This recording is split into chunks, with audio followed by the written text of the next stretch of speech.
Welcome back, YouTube. Today we get our first full root ending in PioFiore. Is it good? Is it bad? Is it tragic? I guess we'll see. You can watch me play at twitch.tv/Pinker NeonNova. Enjoy today's video. Last time we ended off here, the three gang leaders had just met to agree to a ceasefire because a bunch of gang members were getting hurt, getting murdered in the streets. So we will see what happens. Oh, and I had just got grazed by a bullet, and Nicholas carrying me in his arms right now. See? Nicola carried me in his arms and headed towards the parking lot.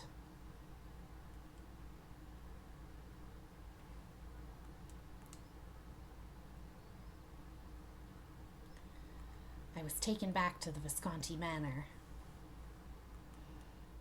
Nicola quietly carried me in his arms and headed down the hall.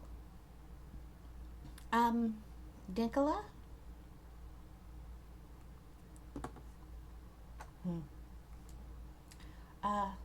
I'm fine, really. I'm not bleeding anymore. It doesn't hurt at all.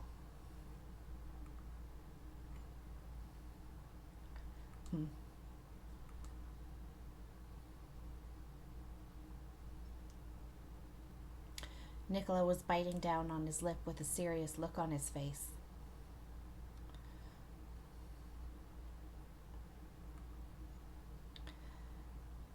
He seemed okay in front of everyone.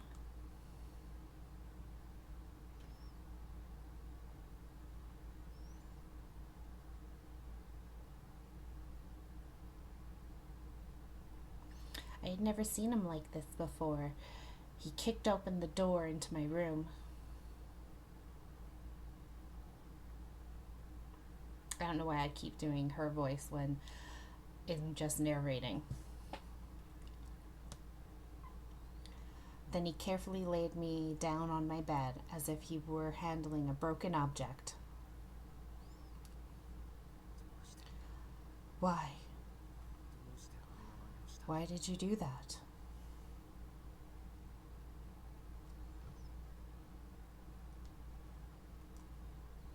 He grabbed my shoulders and closed in on me so that he could look into my eyes.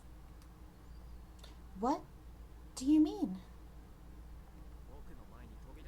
You jumped in front of me back there. You could have been killed. I'm surprised you're still alive. It's nothing short of a miracle that you were able to get away like this. Well, he big mad that I almost died. That's fair of him. I'm sorry. All I could do was apologize for my actions. I didn't expect you to be stupid enough to do something like that. But I looked at his jade green eyes.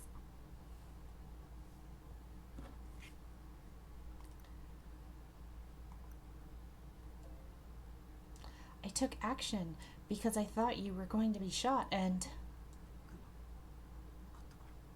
you did it because you thought I was in danger? Yeah, we're in love. I nodded quietly in reply. It was just on impulse.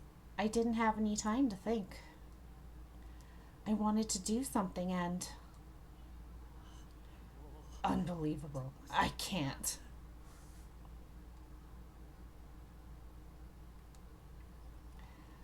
I didn't want you to die. I just moved and... Ah! We got the kiss.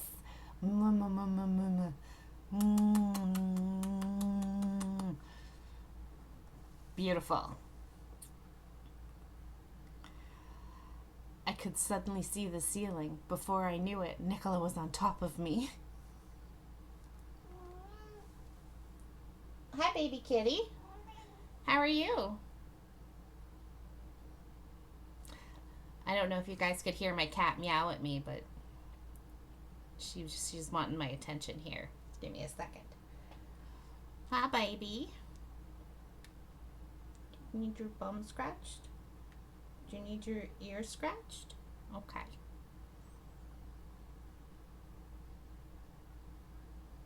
Hi.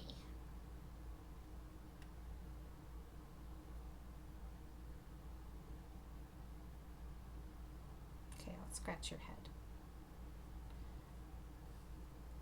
You can't move where I can't scratch you. That's not fair.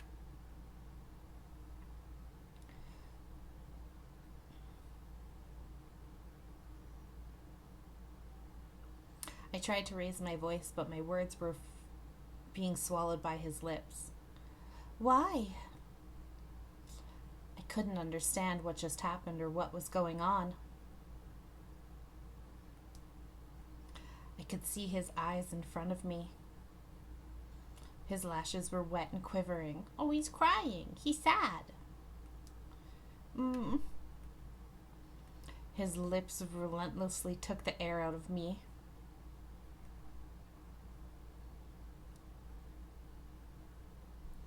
My fingers instinctively clasped his. His kiss was harsh and savage. This is a good CG, y'all.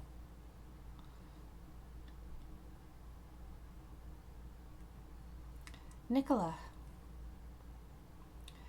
The kiss was so deep and sweet that... Ah! Sorry, my cat bit me.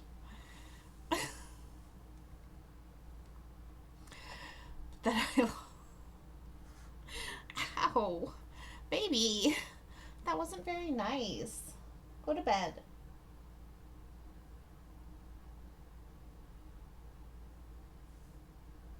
If I give you my hand back, are you going to bite me again? Okay.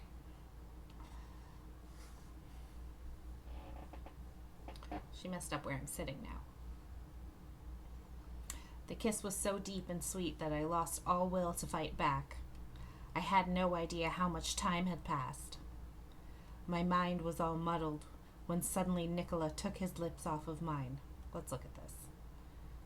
This is really pretty CG. It's so pretty. Okay, we're gonna fix my model. Give me 1 second.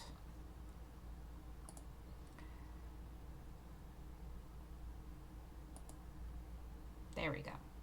She's better now. Get rid of that. Down we go. Okay. She's back in place.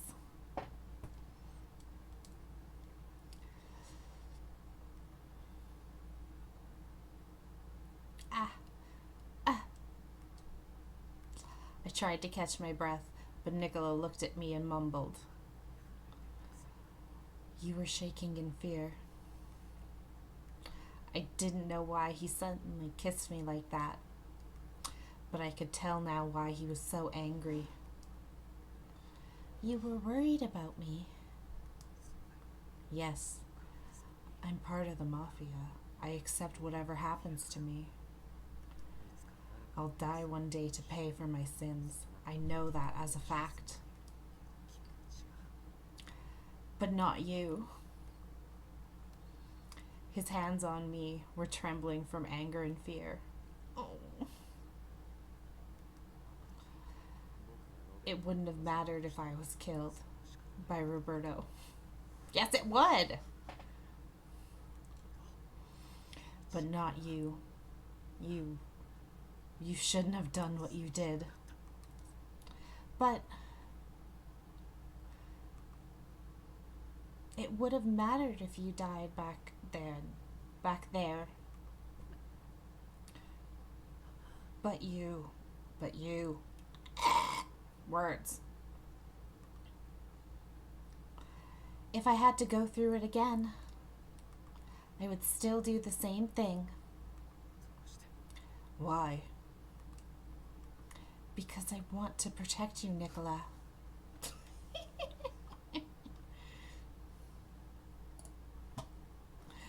Oh boy.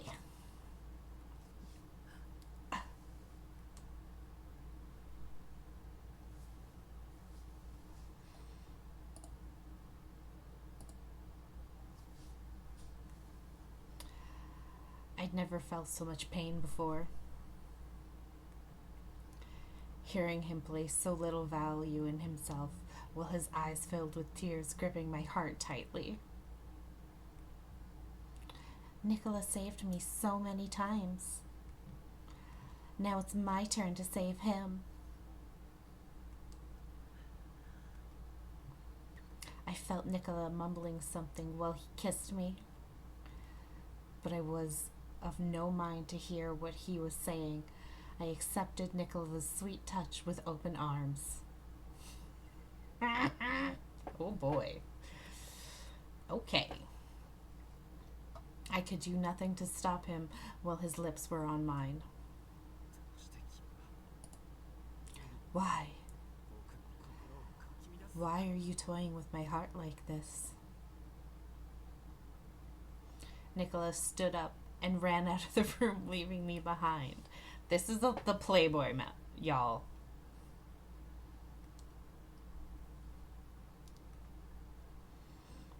I was all alone now. I still didn't fully realize what happened here or why. I tried to recall what had happened tonight. Instigate. Others. Oh boy. Damn it. That Francesca. We don't like Roberto. He is a bad boy. And not in the fun way. I couldn't manage to release my anger, even after punching the alley walls. And that wench. What? Excuse you. How dare you? I thought she was a woman of purity. A woman of the church. I was only trying to save her. Wait. It can't be. She's with him because she wants to be? We told him that last time we streamed. It can't be. She's in love with Francesca and Nicola Francesca.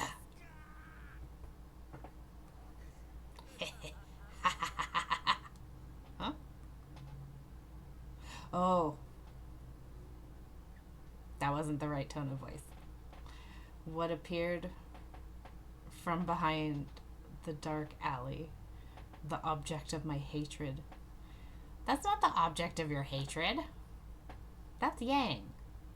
The object of the streamer's love and devotion.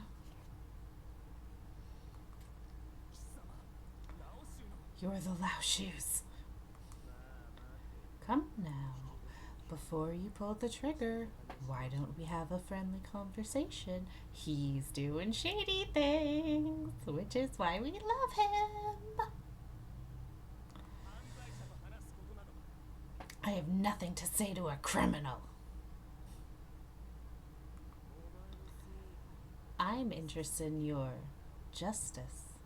Perhaps I can lead you to your answer. I wasn't sure how to react to his words. Think outside the box. The future you desire is within reach.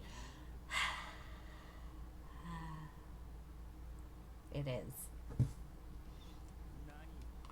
Why are you telling me this? Ah, so you want a reason, do you? Let me see.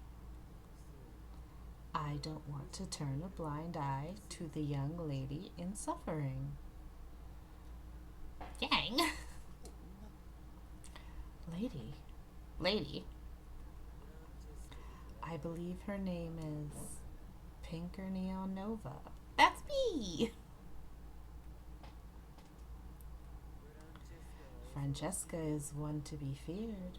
Regardless of what she thinks, there is no way she can escape from him. Sneaky man.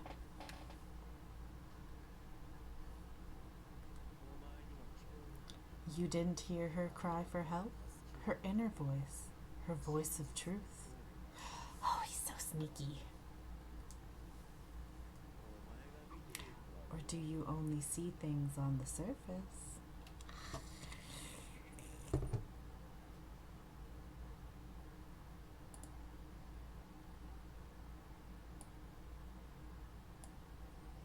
Sorry, I need to turn this up for myself. She's in need of help? Think about it. Do you think a commoner would be treated as an equal by the mafia? Poor soul. It seems women are always treated poorly, regardless of the country throughout the ages. Wait, could it be that Francesca is inflicting pain upon her so that she would remain obedient to him? Ah, quite the sleuth you are. I heard you were an elite from Rome, but now I can see why. You're so sneaky. Bad boy, I love you. He just... Yang's motto is, I want to cause problems on purpose. And that's why we like him. There are many ways men can force a frail woman like her to obey. Don't call me frail. In particular, that man is very knowledgeable in ways of torture.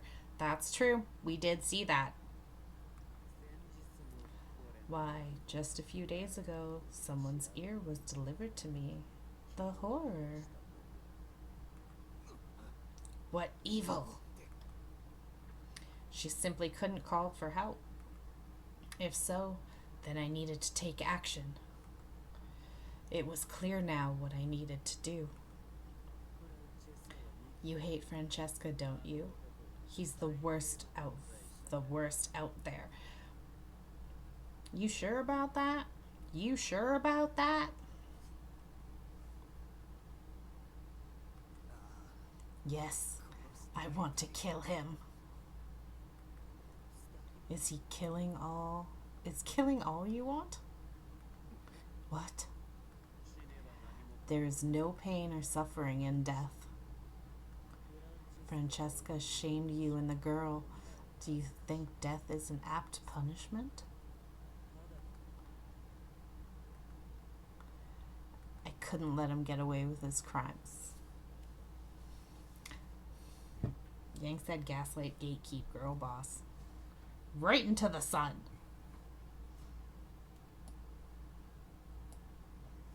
There we go. Death is too lenient for him. He needs to be shamed in front of all. He needs to suffer in complete despair. I will prepare an end befitting of that scoundrel, Nicola Francesca. He is a scoundrel. But, like, in a fun way. Yes, I'm sure you will. I know you will. You've only done right all this time. Yes, I know I can do this. Bring despair to Francesca. Save the young princess. That is your call to justice. Yes, this is in the name of justice. His words were a beacon to me. I was finally able to see the path in front of me. It is a waste to see my soldiers die needlessly. Not that I need them, of course. I can turn my attention elsewhere for fun. Isn't that right, Falzone?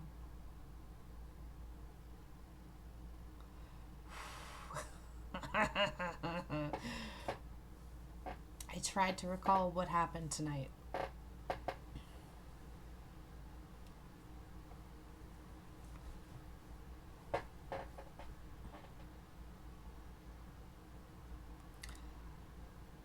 I walked along a path I knew very well.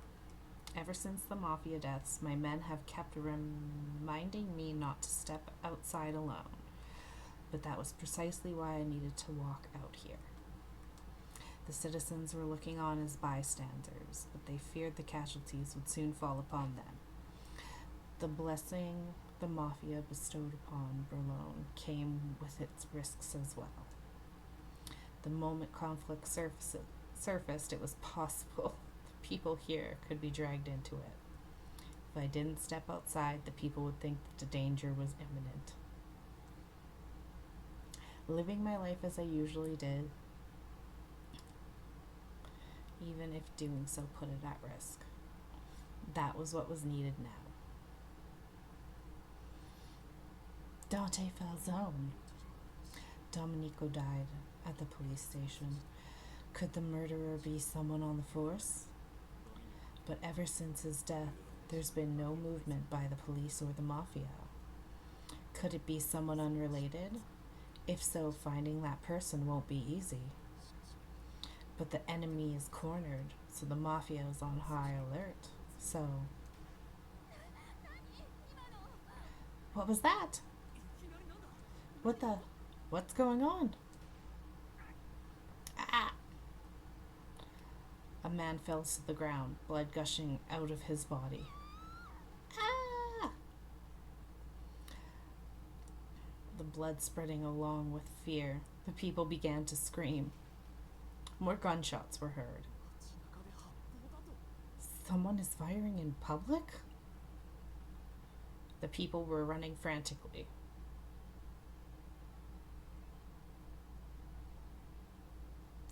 I couldn't find the shooter. Could it be from above? Hide inside. Don't go near the windows. I looked above me while instructing the citizens to find shelter. Oh no. I know what route I'm on. Oh no. It's okay. The sun was still up. I squinted through the bright light. Ah. A young child tripped and fell in the empty street. He must have been separated from his parents. A shot ricocheted next to the child. Castle. I had no time to think. I rushed to the child and brought him into my arms. I ran towards the alley end. No!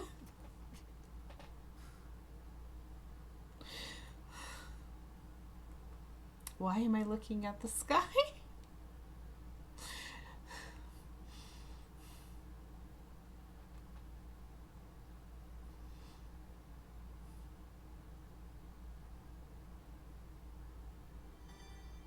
Chapter 7. Insipido.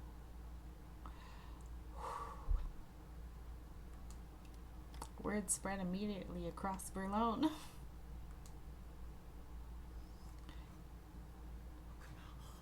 It can't be. He trembled with a shaky breath. I could tell he was distressed. Dante is dead? No. Are you sure? It must be a mistake. I got the information from a reliable source, and it's on the front page of the newspaper. This can't be happening. Words couldn't express the shock. I couldn't even fathom what Nicola was going through. No words could comfort him now. Nicola, I'm sorry about what... It's fine, Gilbert. I don't need your condolences. Nicola?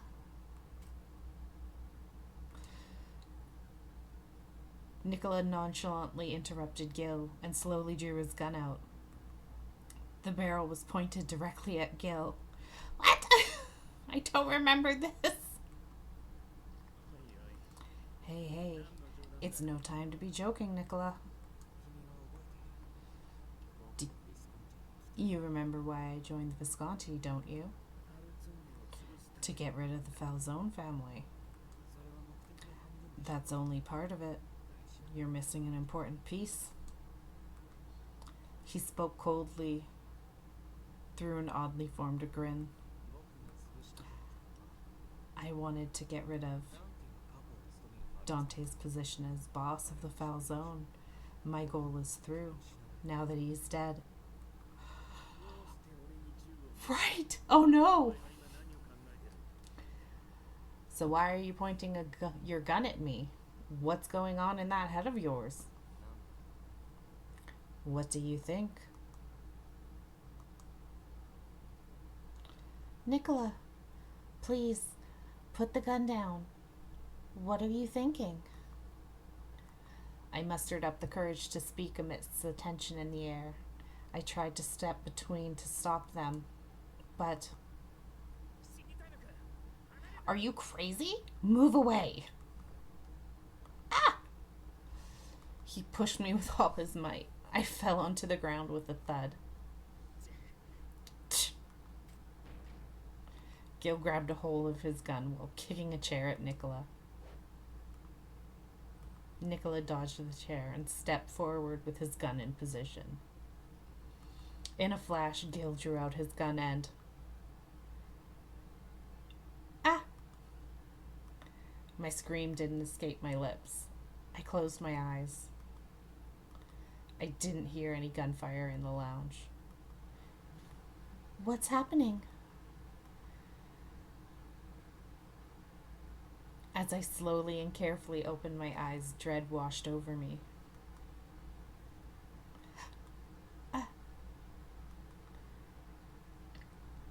Gil was holding his bloody chest while glaring at Nicola.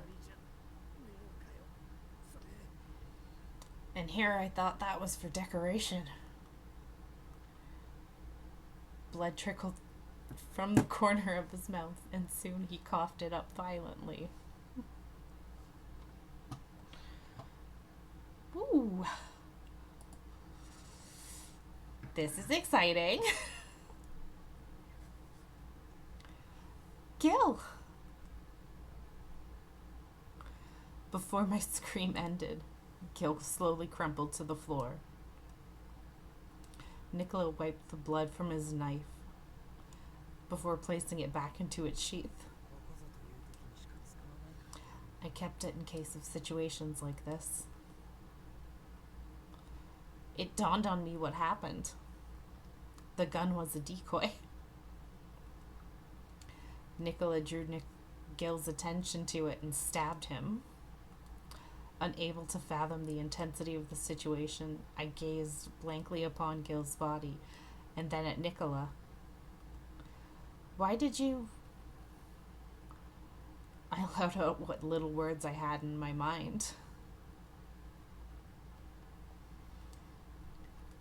Nicola looked at me for a short moment, then sighed. The Foul Zone won't accept me back if I don't bring them a gift. What do you mean? You're planning on going back? I have something I need to do with the Foul Zone now. I need to return to the Foul Zone family, no matter what. So I killed Gilbert. That's it. That's cold. That's cold. I get it, but that's cold. What do you need to do? Revenge. Okay. That's fair. Nicola turned to me and slowly began to walk. I don't need you anymore. What?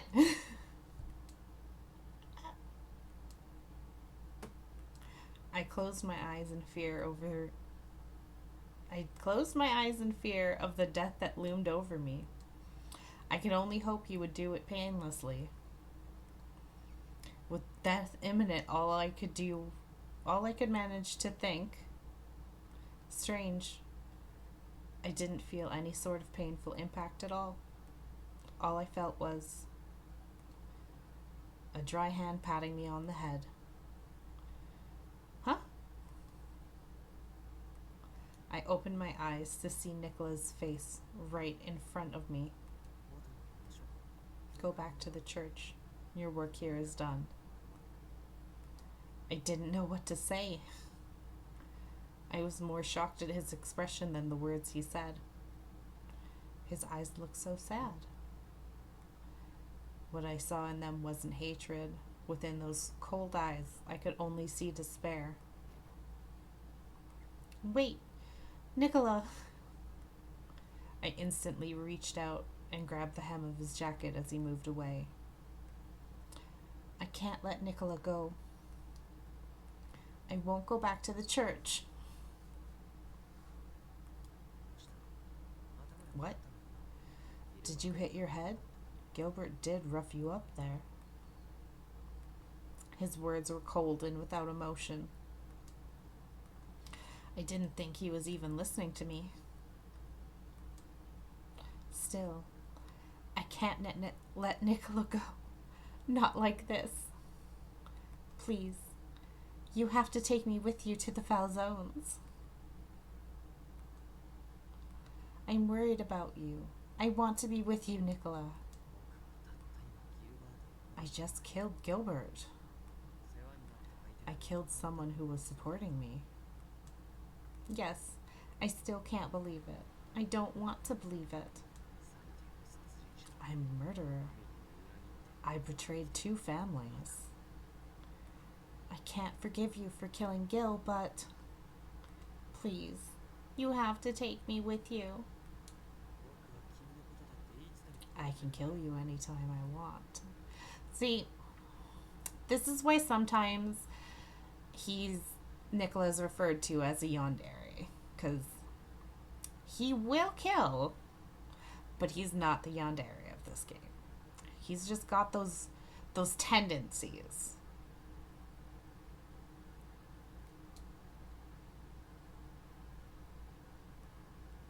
I'm honestly scared of you, but I don't want to leave you alone. Hearing my plea made Nicola sigh deeply. Unbelievable, Pink. Suddenly, clamor could be heard outside the lounge. I heard people nearby. Is Gilbert still talking? Of all the times. I wonder what they're talking about. He did mention to give them privacy. Oh no. Nicola glared at the door and then looked in my direction. You'd better keep up with me. I'll be fine. I forced myself up with trembling arms. My legs were shaking, making it difficult to stand. No, I need to stand. Here. Nicola grabbed my arm and pulled me off the ground.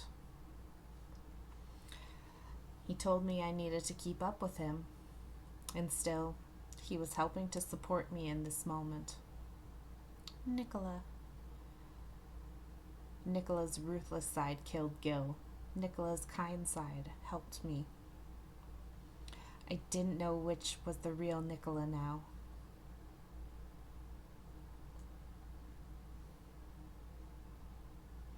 The foul zone was in a stir, seeing us arrive in their manor. Nicola, what are you doing here? Does this mean that this was the boss's plan all along? Is that what Dante said? No, he didn't say anything about you. Ever since he told us to leave you alone, he hasn't mentioned you at all. Which was why I thought there must have been some motive to your actions.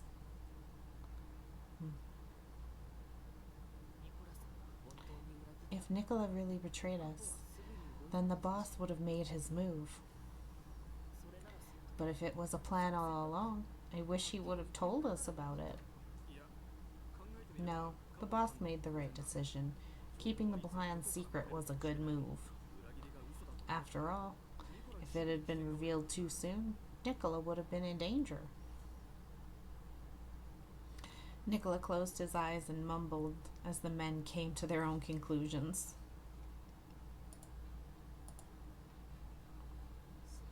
I see. Dante didn't say anything. Nicola.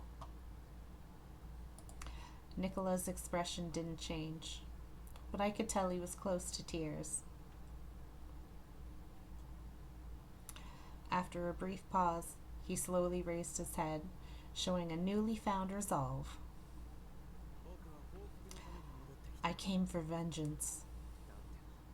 I came to show hell to those who killed the Falzone's family boss, Dante. Nicola's words brought a renewed vigor to the salon. To the salon! Everyone looked at Nicola with expectation and hope in their eyes. I need a report on our status. Yes. Boss was attacked in Falche along Vesta Avenue. Some civilians were killed as well. It looks like someone sniped from above. Snipe? If it was the mass murderer, the attack would have been from behind, right? Yeah, so we believe it could have been unrelated. It could also mean that the perpetrator resorted to precautionary means. The bullet extracted from Dante's body was a 7.62 by 45 millimeter round. And the weapon used was probably a Soviet-class Mosin Nagant. I've seen members of the Laoshu use that weapon before. His words had the salon in an uproar. It seemed like that was news to everyone. So the Laoshu killed Dante? Hearing my words, Nicola spoke slowly with a menacing voice. Then it's simple. We kill all the Laoshu.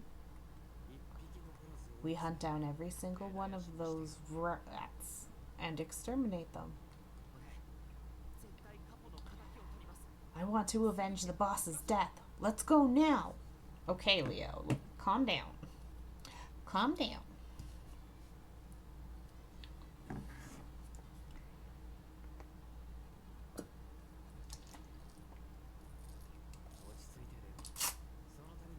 Calm down, Leo.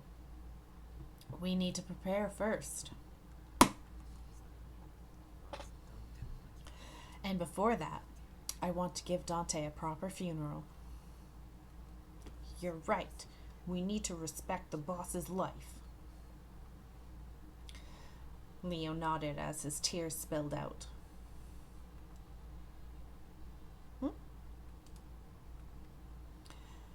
It was then I noticed some members looking at each other. Nicola, I have a favor to ask. I'll do anything if it means avenging Dante's death. Nicola would do anything, like he said. I slowly closed my eyes as I recalled Gil's bloodied body. Good. I propose you become the next boss. That probably came as a surprise to Nicola. I could tell his breathing was caught in his throat. You're the only one here who can lead the Falzone family now. That's right, Nicola. I'm sure the boss would want that to happen. I'll follow you to the ends of the earth. Oh, Leo, we love you. Leo, but I didn't come back here because I wanted to be the next boss. Nicola forced out a smile, to which the executives quietly shook their heads. But with the boss, with Dante gone, you're the next person in the Falzone's bloodline. Please, Nicola, for us and for Dante, you have to carry the family now. Nicola looked down as if he were in pain. He then hesitantly looked up. Fine. I will assume all responsibility. I'll be the next boss. The men in the room all cheered at his acceptance. Everyone praised the new boss and vowed to follow Nicola to a brighter future.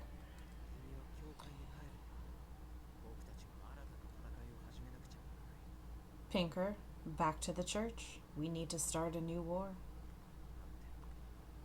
We will be fighting to avenge Dante's death, so you don't need to be here. Nicola tried to put distance between us, but I looked straight back and replied, I want to stay here. Even if you don't need me anymore, there must be something I can help with. Please, Nicola. Nicola narrowed his eyes in disbelief, then gave a deep sigh. Fine. Do whatever you like. His words granted me permission to stay here. I breathed a sigh of relief. I just have to find a way to help support Nicola through his grief and suffering. There must be something I could do.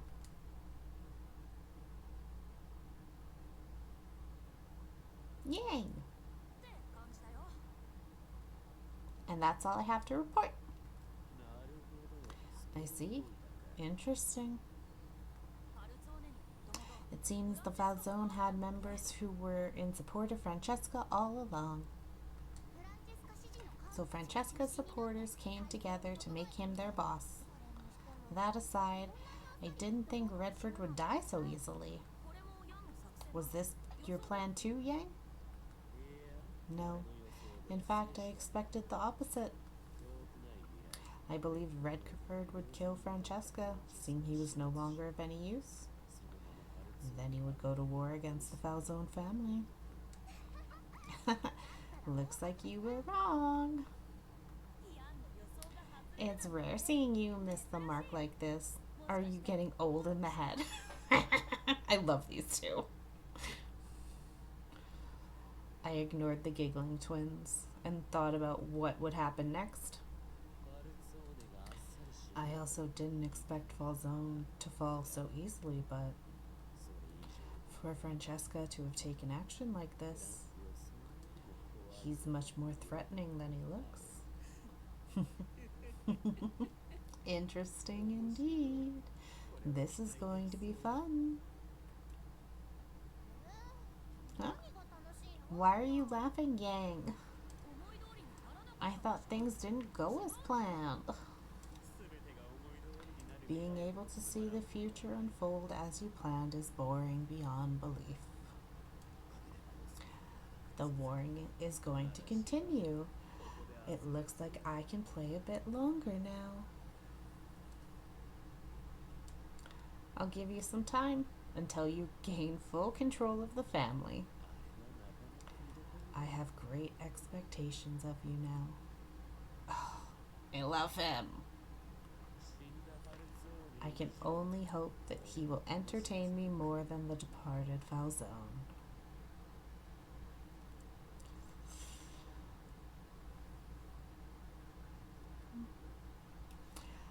I looked at the closed office door with a number of thoughts crossing my mind. Yesterday we came back to the Falzones so that Nicola could speak with the members. Once he finished talking, he went straight into the office and hasn't appeared since. He showed up for breakfast this morning. I couldn't help but worry about him, but I couldn't barge in without a good reason. I just have to wait until he opens the door.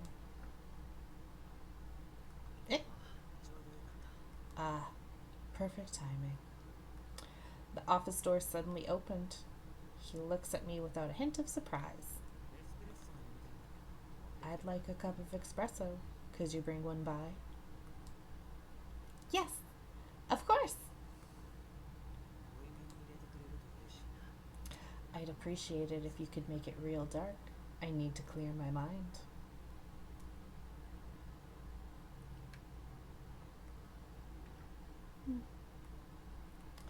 He still looked tense. Aside from that, he's no different from his usual self. I think he is. Or, you just never knew his usual self. Protagonist, who is me. For some reason, I felt very uneasy. I saw how he reacted when he heard about Dante's death. The deep despair that was in his eyes was nowhere to be found. I kept looking at the door. A few minutes later, I went to the kitchen with a bad feeling about the situation. Giulia, are you around? I hesitantly stepped into the kitchen to prepare the brew. Giulia? I called her name again. A short while later, she appeared. Yes, I'm here. Is there something you need? I saw her this morning at breakfast. She seemed fine then and was acting like she normally did, but the Giulia in front of me looked pale, as if she had been crying. Of course she was! May I borrow the kitchen for a moment? I wanted to brew a cup of espresso. Not knowing what else to say, I decided to say why I came down here. I could only imagine how hard it hit her when Dante passed away after so many years of caring for him. Why, yes. Please help yourself. Thank you very much, Giulia. You're not going to make a cafe latte? No. Nicola asked me for an espresso. That's right. Young Nicola always asked for strong espresso. I suppose he enjoys the bitterness.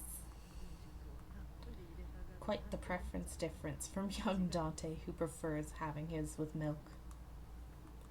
Giulia's shoulders dropped with exhaustion, then let out a deep sigh. I could see the tears welling up despite her closed eyes. Giulia, I am so sorry for what happened. I mean, my bad decisions are responsible for what happened, so... Sorry, Giulia.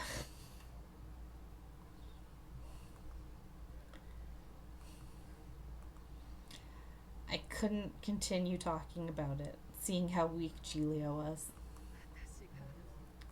I know I shouldn't be sulking like this in front of everyone, but I still can't believe what happened after all the years I've seen him grow. Giulia forced a weak and sad smile out of her face. I know his father may not like what I'm about to say, but I love young Dante as if he were my son. Giulia. The only thing consoling me is that I can work for young Nicola again. I'm so happy he returned to I knew he wouldn't betray us. They never got into fights, so he wouldn't have possibly left without a reason. Yes, you're right.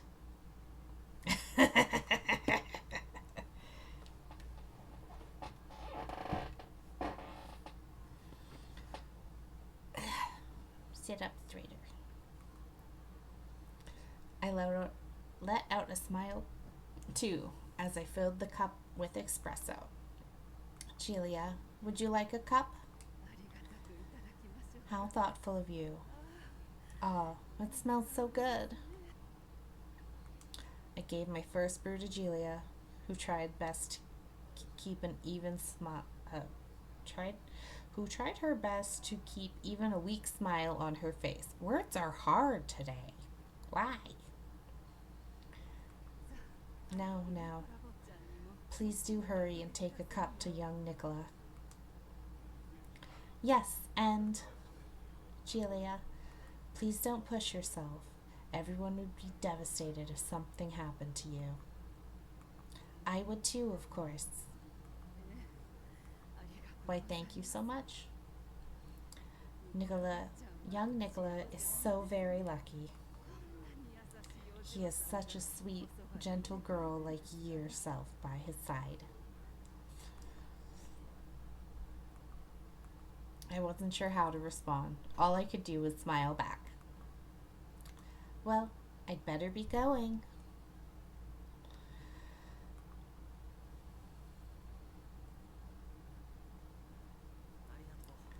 Thank you. You can just leave it there. Nicholas smiled and thanked me for bringing the espresso to the office. But he immediately went back to looking through the documents on his desk. Unable to make conversation, I placed the cup down and hastily made my exit. Whew. I sighed as if it had been a huge task. There wasn't much I could do now. I suppose I should be happy just having been able to see him. He thanked me with a smile. That odd feeling I had when he asked for an espresso. I was feeling it that now again. I walked down the hall with my head down, back to the kitchen to return the tray. I saw a shoe right down in front of me.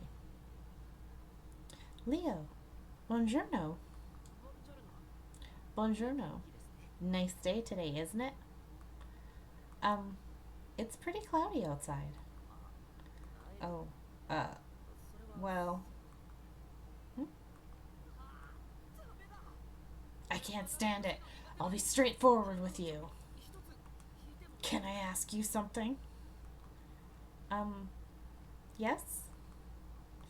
Leo was a lot more forceful than usual. Why aren't you going back to the church?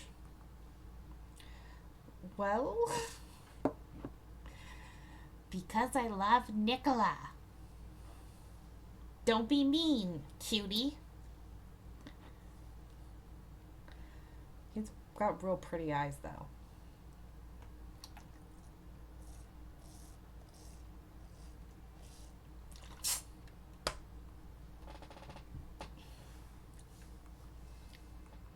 I didn't expect such a question from Leo. I decided to question him in return. Why do you ask? Well, you were like any other civilian before you came to us. And it's not like you have ties to the Falzone. Most girls would try to get away from the mafia as soon as they could. What Leo was saying was right. Back then, I used to dream every day of going back to the church. But yesterday you refused Nicola's order for you to go back to the church. So I was curious why. I smiled and answered Leo's question. It would be easy if I could just go back to the church and live like before. I'm sure things would be lovely and everything would return to normal for me. Well then, why would you? I want to be with Nicola. I don't want to leave him. It's because I love Nicola. Ha! We love him. Never confess your love first, ladies. Make men simp for you. I wasn't going to hide my feelings. I looked at Leo and said what I truly felt inside. I'm kidding. I'm kidding. Ah! Leo's eyes widened in surprise. After a brief moment, he nodded. I see. Well, I'll do anything to help then. After all, Nicola needs you by his side now. Leo, I'm really sad that the boss is gone. It's frustrating. But I'm sure what Nicola feels inside is way more than what I'm going through. I can read.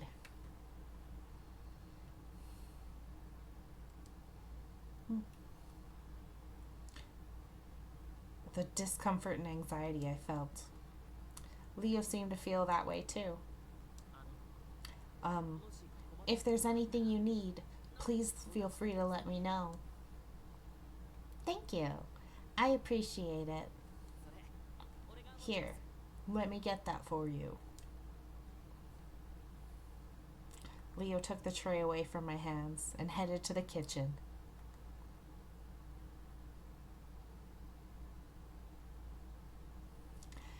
He's listening.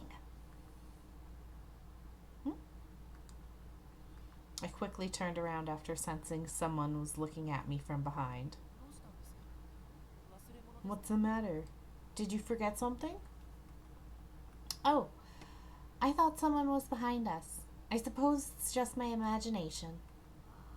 Ah, well, with what you've been through, maybe you're tired or something. You're so cute. Please don't push yourself too hard. I think you're right. Thank you. I replied with gratitude at Leo's genuine concern about my well-being. Leo's right. Maybe I'm just a nervous wreck right now. These past few days, so many things have happened to us. But Nicola must be going through far more than anyone here. I was more concerned about him than I was about myself. Dante's funeral ended quietly. The sky was getting cloudy with a drizzle as we finished burying his coffin. It was like heaven was crying for Dante.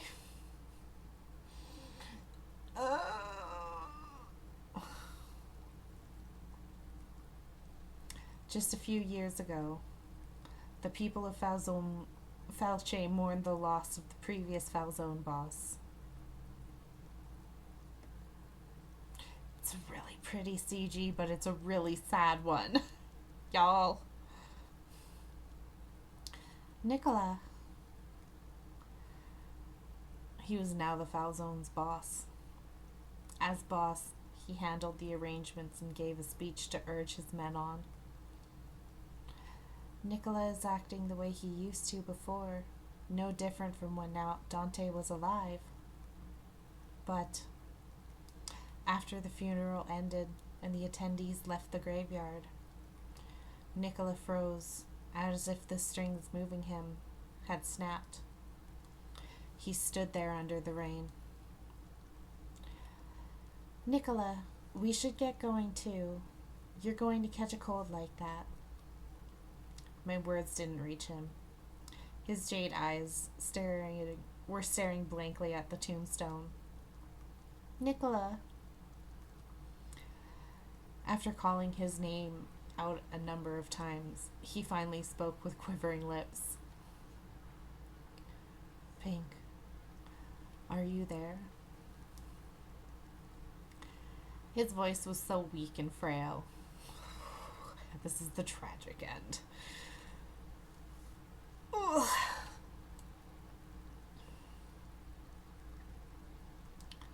I held back my tears, hearing his voice so full of sorrow.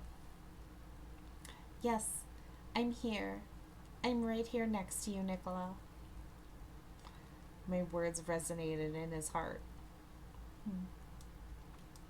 Nicola lifted his head and looked at me. I'm scared. His voice was shaking. Losing someone so precious. It's my fault. Dante died because of me.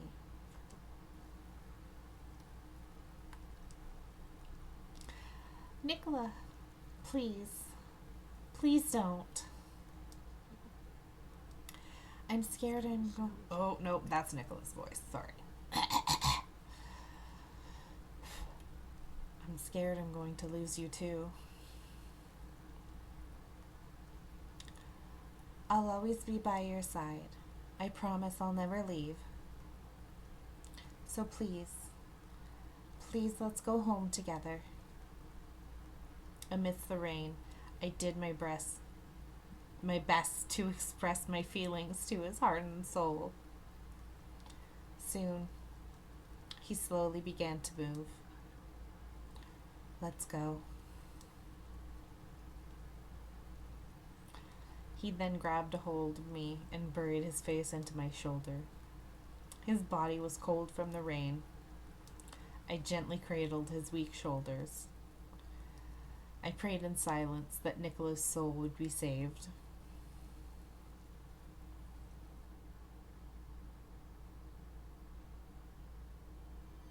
Chapter 8.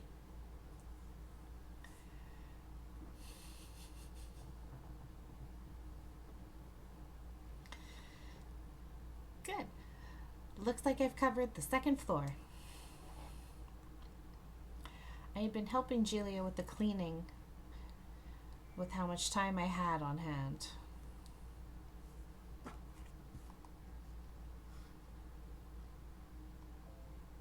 Capo. Let's watch the meanwhile.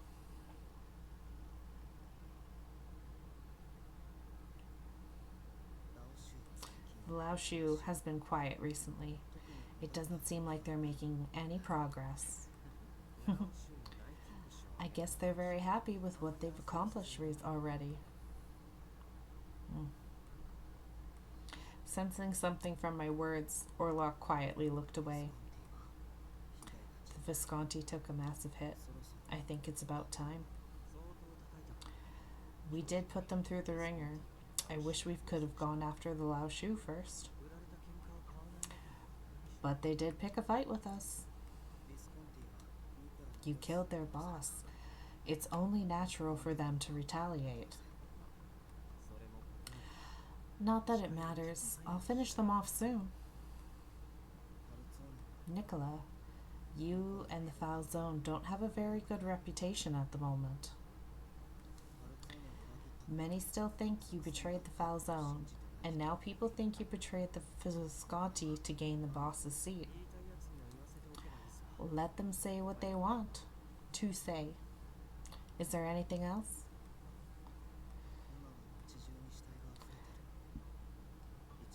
The town is seeing more dead bodies by the day. I can't investigate every instance, but from what I have seen, I don't think there have been any mafia deaths since Dante Falzone's passing. Good to hear. It's nice to know there's one less thing to worry about. And a Berlone officer has gone missing. Roberto Di Fio. Oh? It seems Roberto was connected with the Lao Shu. I assume he ran or was killed by them. Or killed by someone else. Who knows? He made a share of enemies and didn't exactly endear himself to the mafia either. For all we know, he could be fish food in the Adriatic. Well, not that I care about him. I think my man murdered the police officer. It's not very clear. I see. Orlok began to look around the room uncomfortably. What's the matter, Orlok? Nicola? This room. Ah. This is the office the former bosses have been using, and now it's mine. I had only let him into the manor a few times before, and even then only as far as the garden. Perhaps being in here was making him uncomfortable.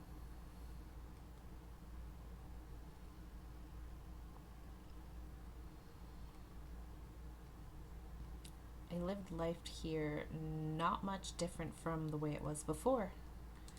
The only thing different is the men are never around and Dante is no longer with us. It had been 2 weeks since Dante's funeral. Ah! I turned around, hearing a familiar voice. It seemed it was coming from Nicola's office. A young man stepped out. Buongiorno, Orlok.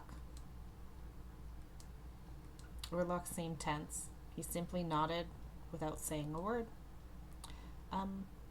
How is Nicola? It was a strange question to ask, but Orlok must have noticed my hesitance and replied to my question. Nicola changed.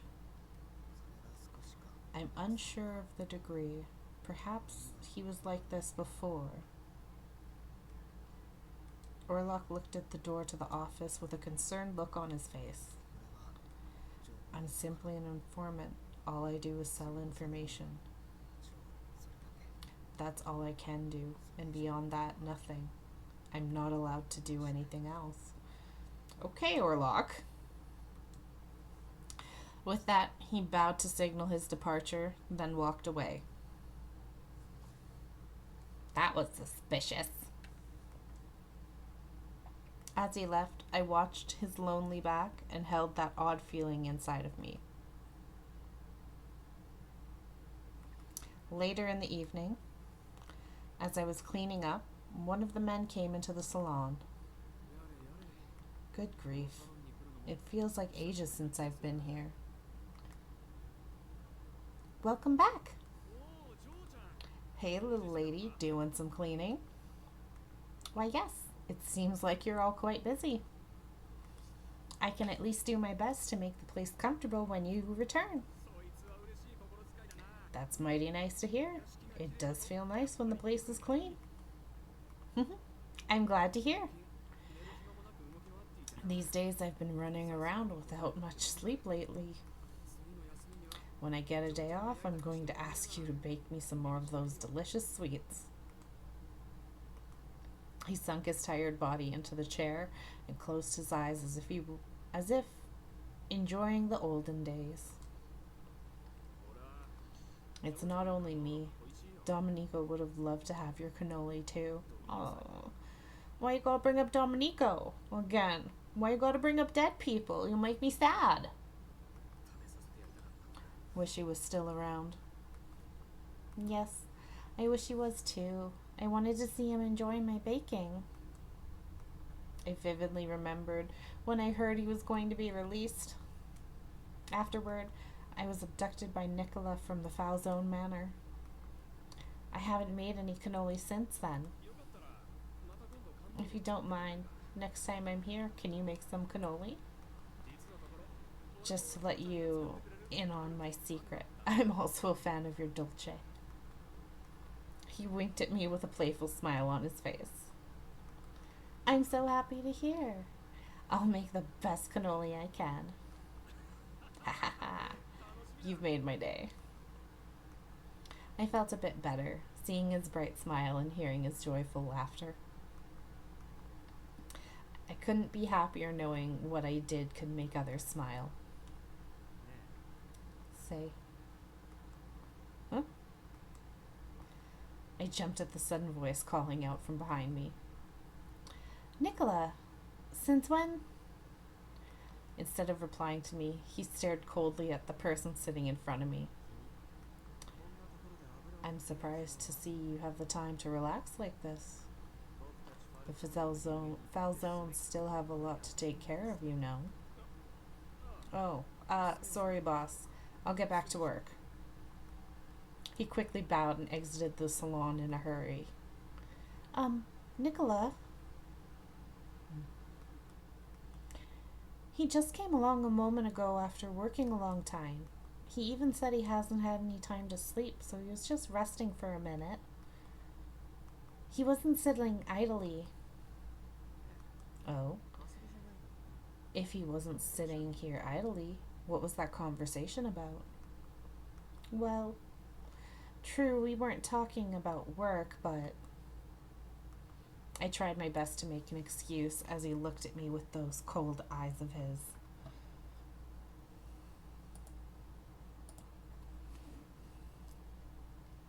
It's my fault. He just wanted to cheer me up. It was only for a moment.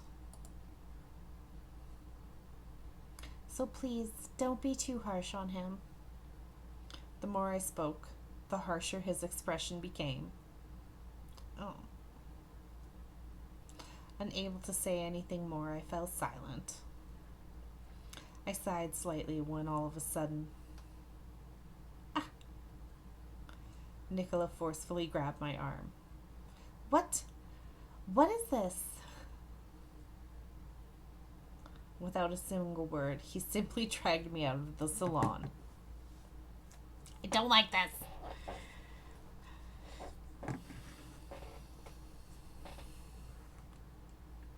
Stop. Nicola, let me go.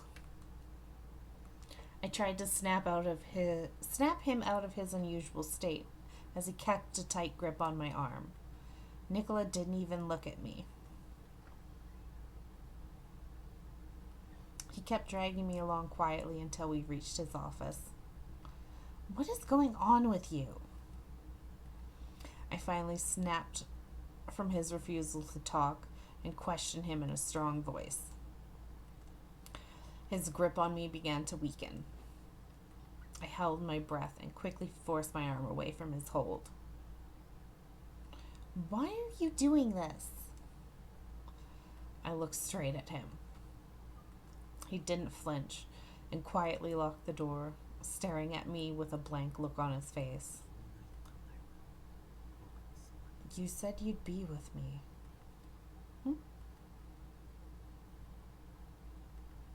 Nicola's words jogged my memory. I recalled what I'd said at Dante's funeral.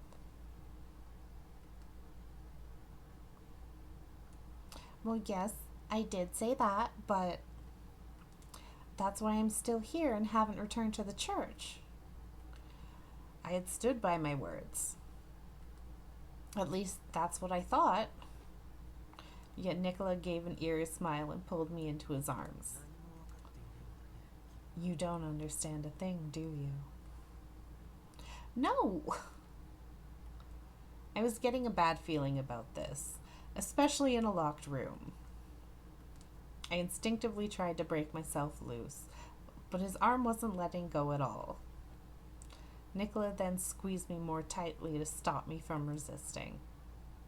Stop, Nicola. You love me, right? That's why you're with me, right?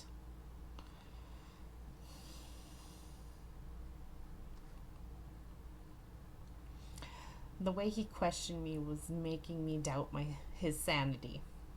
He's right that I love him, but he's starting to scare me. Why the silence? Oh, I see. You don't like me anymore. That's not...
No.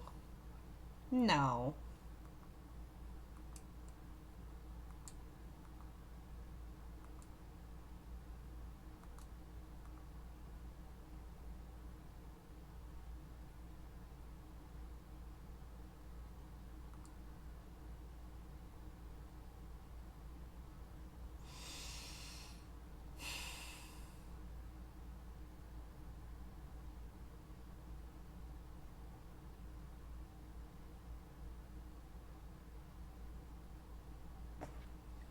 We're going to take a break. Okay, I'm back. Alright, let's try this again.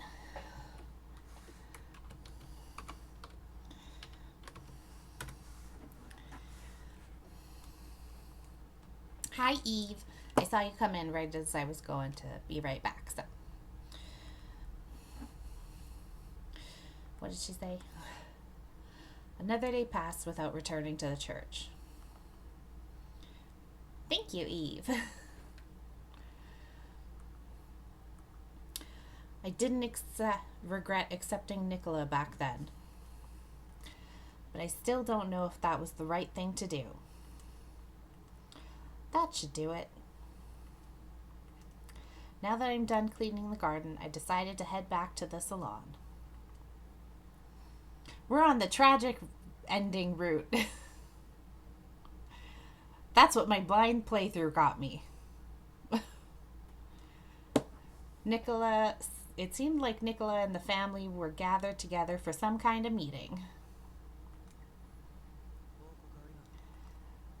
Thank you for the report. So based on the information that Leo brought us back, we'll take action against the Lao Shu in 3 days. I believe we can get everything ready within 2 days for sure. This is an important mission, so I agree that we should spend time to prepare. I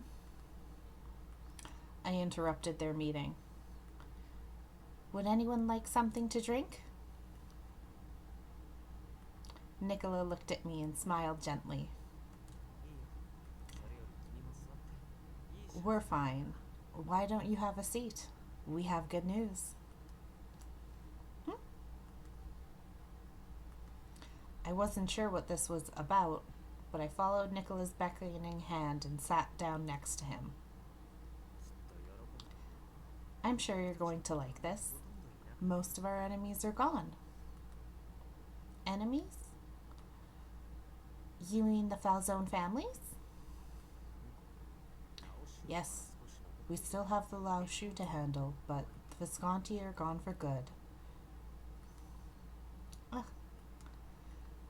I could deduce something important was being discussed amongst them. But hearing him say the Visconti were all gone was still shocking. It feels like just yesterday. Despite my short stay there, I did get along with a number of them. The Visconti was too reliant on their boss. With Gilbert gone, finishing them off wasn't much of a challenge. Leo nodded in agreement with Nicola. I had a chance to go up against them, but they were all over the place. It was easy pickings.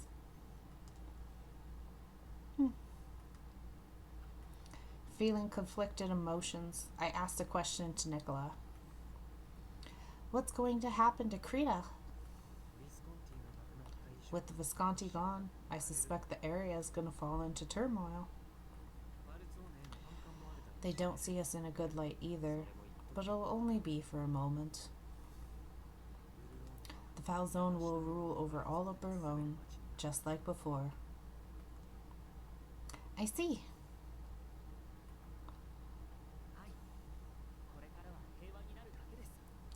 And that means peace for everyone. After all, everyone Nicola's targeted is gone already. Is gone now. Whoop doop doop boop. I can read. Those who weren't committed have also left us in town now, too. It seemed like they were telling me this to help ease my worries. I'm happy there isn't anyone left to go after Nicola, but I glanced over to my side. Nicola was still sitting there like nothing had changed. It didn't feel good at all. Night arrived. I changed into my sleepwear and slid into bed when I already know who it was who knocked on the door. I wasn't sure if I should go and open the door to let him in. Can I trust you? The knocking continued in a hurry. I didn't have much time to think. I stood in front of the door, closed my eyes, and took a deep breath. I slowly turned the knob. The person in front of me smiled gently. Hi, babe. Buonasera, Pink. Do you mind if I come in? Nicola was smiling, but his eyes said otherwise.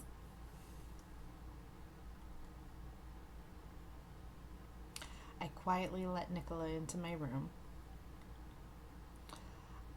I chose to accept all that he does. I can't change things now.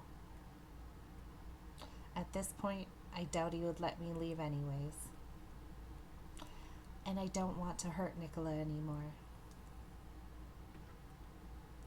He came inside and closed the door. As usual, he locked it behind him.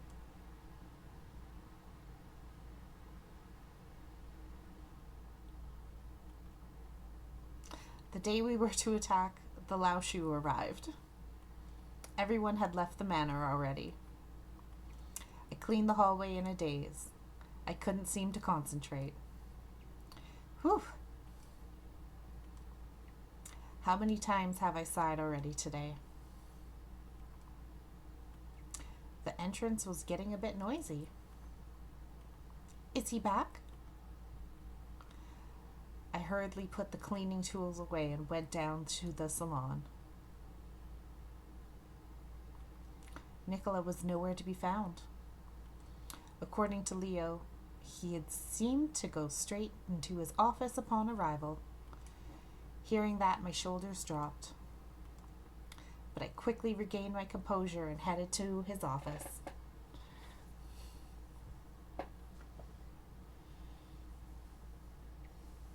Welcome back, Nicola. Seeing me jump into his room without knocking, his eyes narrowed. Then he gave a gentle smile. Yes, I'm back. I'm glad you returned safely. Perfect timing. I was actually about to go look for you. I smiled with relief. Nicola seemed happier than usual. If the siege on the Lao Shu was successful, Nicola's vengeance should be over. We had hardly any casualties, just a few guys with bumps on their head. I see. But Yang escaped. Oh no, I'm so upset. Ah! Yang's escape meant that Nicola's revenge wasn't over yet. Anxiety washed over me. But Nicola didn't seem fazed at all. He was still smiling quite pleasantly. I wish I could have shown you how beautifully those rats' nests burned. Huh? The wharf and the roads were all blocked. There was only one way out of Berlin, and the forest is inhabited by wolves. Okay. Yes, you do have some yandere tendencies, but you're not the yandere. Stop. Stop it. Stop it.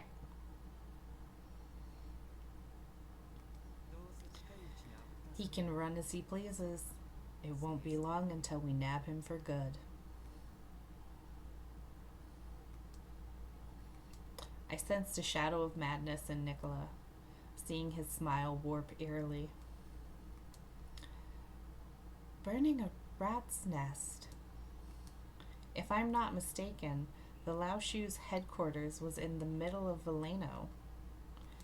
If he really set fire to their headquarters, What happened to Valeno? Just imagining what may have happened made me squirm. Pink, is there a problem?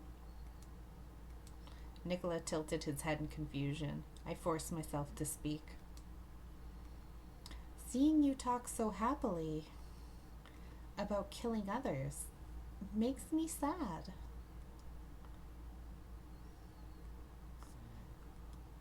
And you hate me for it? Nicola.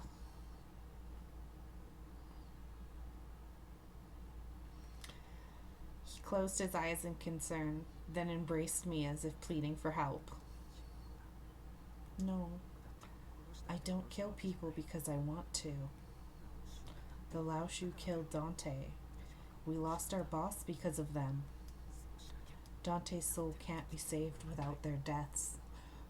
Okay.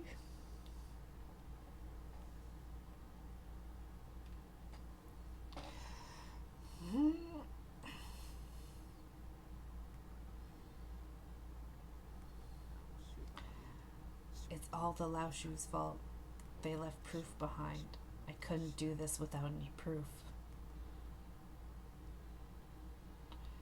Nicola's words triggered something in my mind.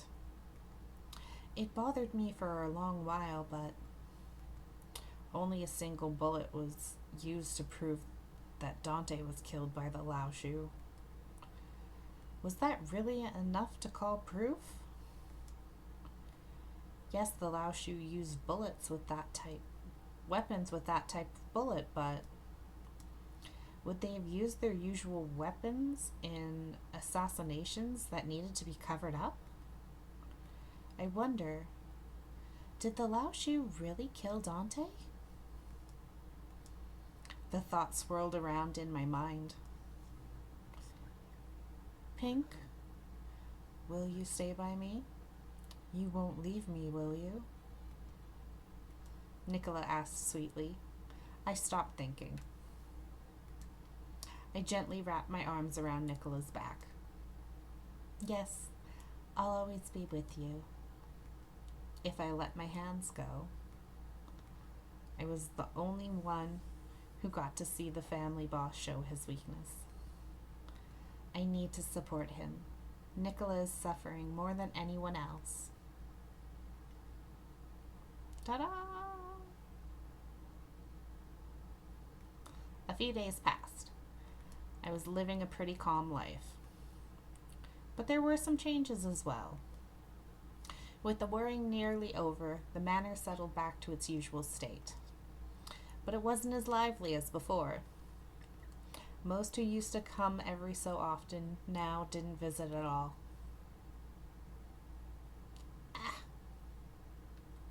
I awoke slowly and looked around my empty room. Evening already. Nicola begged for me to have a nap with him. I suppose I slept a bit too well. Maybe it's because I haven't been getting as much sleep recently. Did Nicola step outside? I got myself up from bed, thinking that I should have Nicola wake me up next time. I was sure dinner was already being prepared in the kitchen. I hurried to put myself together and reached to the doorknob to step outside. Suddenly the door was open. In front of me was... Nicola! Oh. You're awake? I'm sorry. I stepped out for a moment to take a call. Nicola steps inside and pushes me back into the room. Wait a minute. Nicola! Huh? It's almost dinner. I have to go help Julia. Oh, you don't have to do that anymore. It was strange that you were helping at all. I mean, it's not like we hired you to be our maid. Well, that's true, but I feel guilty not doing anything. I figured I could show my thanks at least by helping just a little. Well, if you want to help, Why don't you help me instead of Julia? Help you? Yes, I'm the head of the manor now, so you should be listening to me. Isn't that right? Well, it was very assertive of him to say so. It's not that I didn't want to help him, but I had never been stopped from helping out before. Nicola buried his face in my shoulder. Don't go to the kitchen. Please stay here. Is there something the matter? Something seemed terribly wrong. I had to ask him what was going on. Yang is dead. Ah! The Laoshi was done for. It's a shame I couldn't kill him myself, but I've already had his body taken care of. Finally, it's all over. The town is safe again. Yes, I'm sure. I slowly ran my fingers through his hair. The feeling was no different from before. Nicola should be able to rest now. Nicola's revenge had ended. I felt the tension in me dissipate. Please. I prayed quietly inside my heart. It may take some time, but he will get back to his normal self. Little did I know that things were worse than I thought. That he was already broken beyond repair.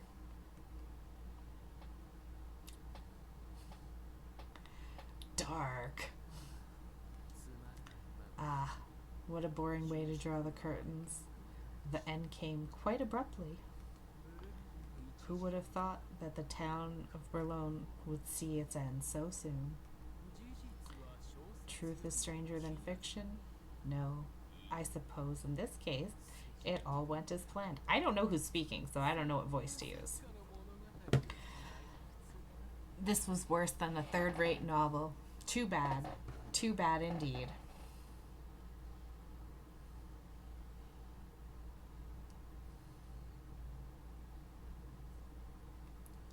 And that's the end of this chapter. Yay! We got the tragic end. Go me.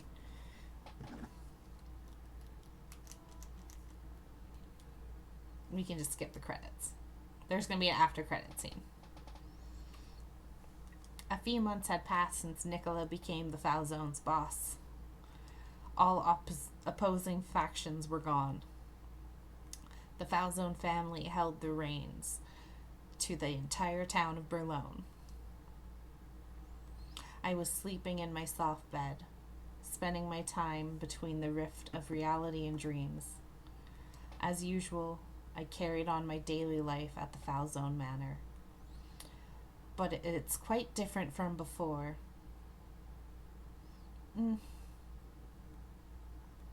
I felt myself being lifted up.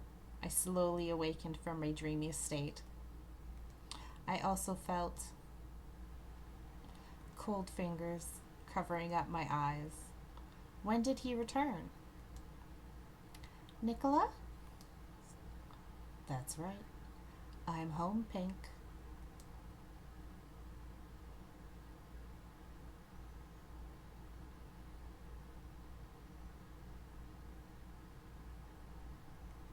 Where were you all this time? I waited for you for so long. I'm sorry. Were you lonely? A little. Really? Well, maybe I should have returned a bit later. Look at her cleavage. Oh, stop it already. Sorry. Were you a good girl while I was gone? No! Why, yes. I read books and stayed in my room just like you told me to. I see. That's good to hear. You know, I got you a new dress. It should arrive by tomorrow.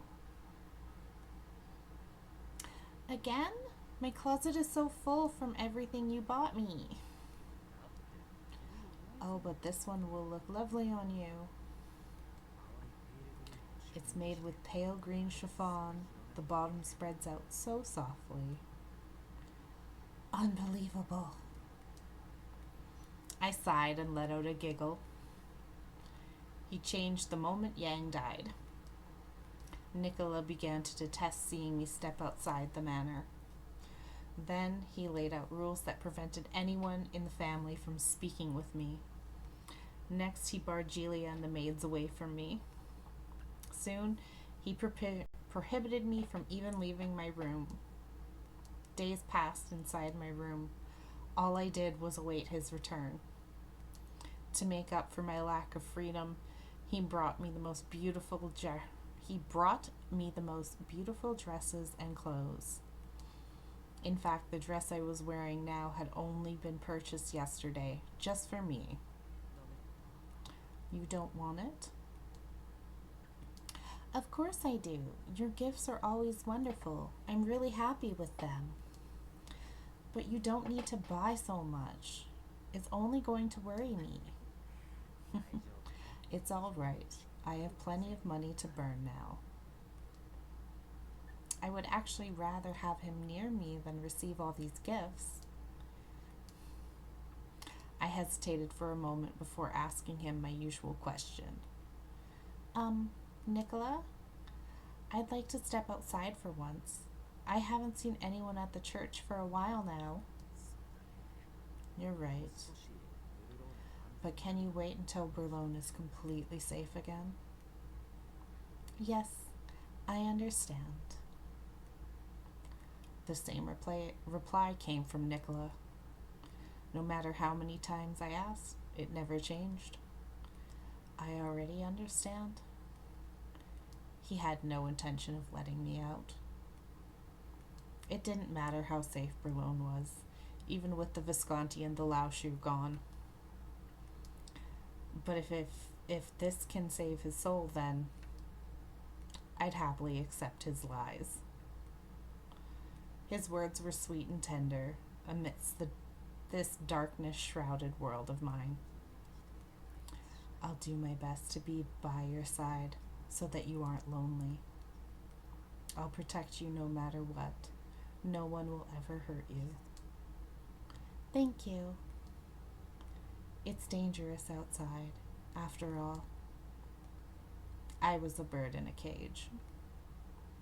Nicola's precious little bird. Say, Pink? What is it, Nicola? I don't think I can live without you. Don't worry.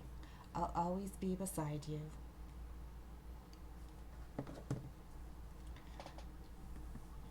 Nicola gently placed me on the bed. He was sweet and gentle with me as long as I was quiet and obedient. I was in an unlocked bird cage. I would always be waiting for his return.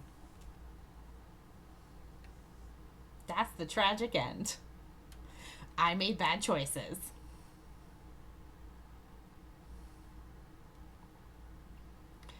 Woo!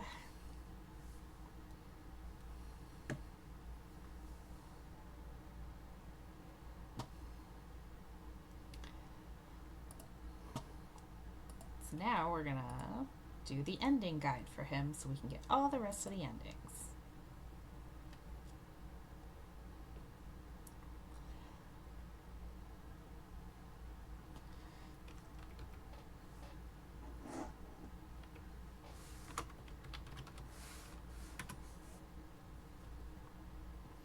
I just have to bring it up here real quick.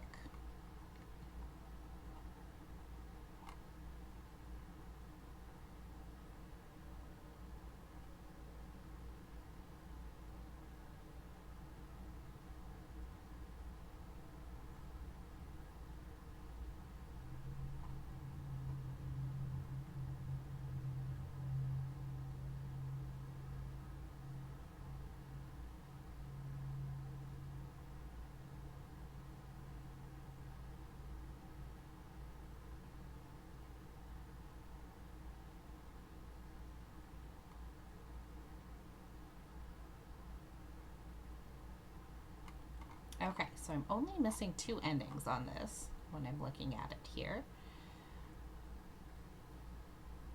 which is good.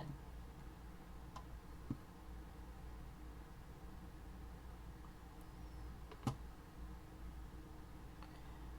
just gonna tighten this page up, bring it over here.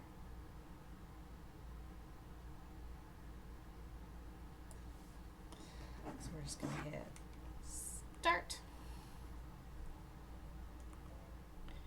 We begin from the beginning, unfortunately. Skip the opening scene, yes. Now we can press my favorite button.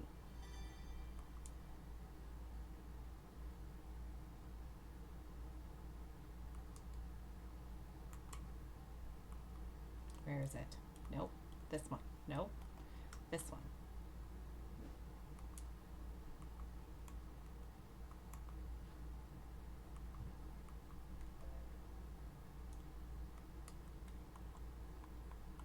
Where's the fast forward button?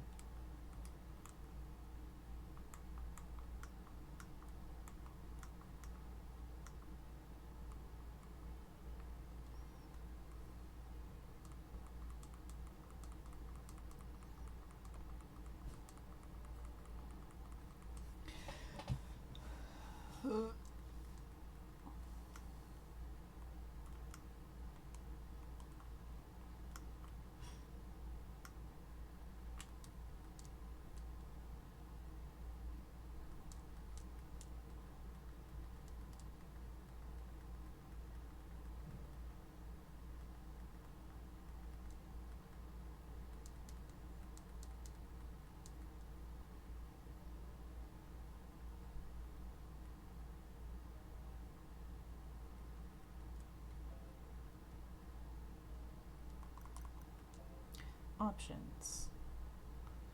Skip mode.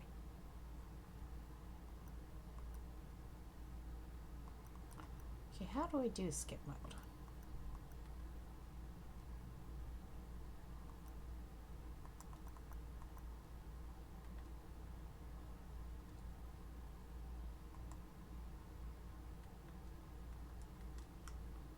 Mode grid.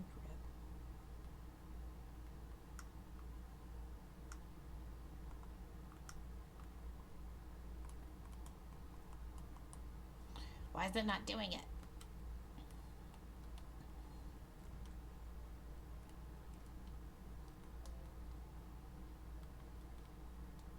Oh, there we go. I figured it out. So we say good morning to him. Boop.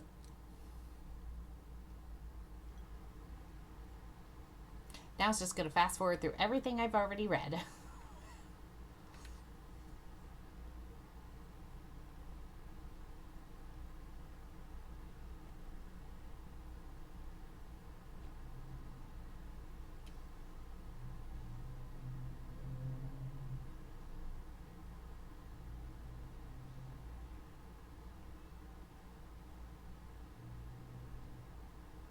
It doesn't tell me what to choose here. We're just going to say thank you, because that seems right. Neom.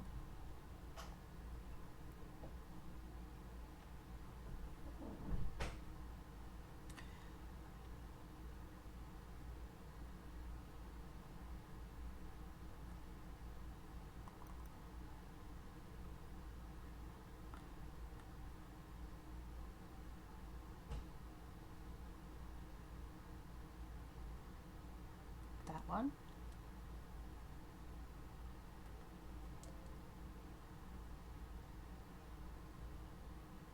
Oh, wait, I screwed up.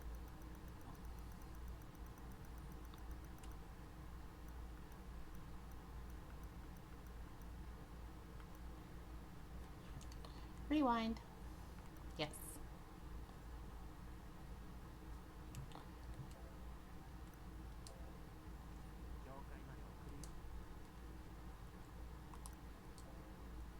Thank you, but I can carry it myself. Oh, come on now. It's nothing at all. He doesn't know what he's putting me through, does he? What I mean is, I couldn't let a member of the Falzone family carry something for me. Oh, I see. Well, the mafia should be scary and menacing, shouldn't it? Yes. But then again, I'm Italian. There's no way I could allow a beautiful lady like yourself to carry such a heavy load. Sir! Don't be gross. It isn't that heavy. Huh? Wait. The young man was already walking ahead of me, so I hurried after him. Now it's going to fast forward through to my next choice, which we say, ask for a blessing for tomorrow. It's going to autoplay this.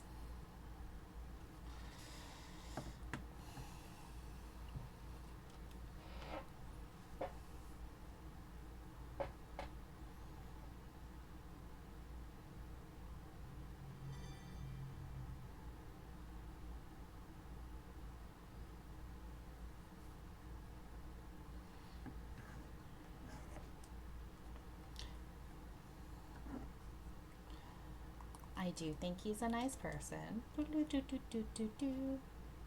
From.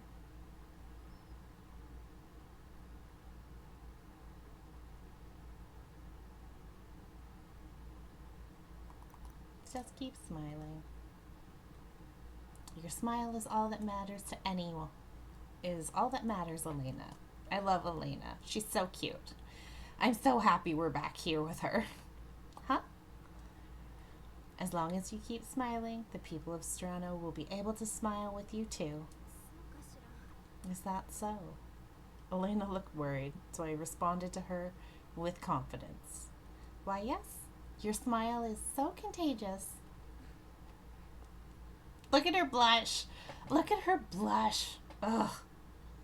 Best. I love it. I love it. Elena was a dear friend, a wonderful girlfriend.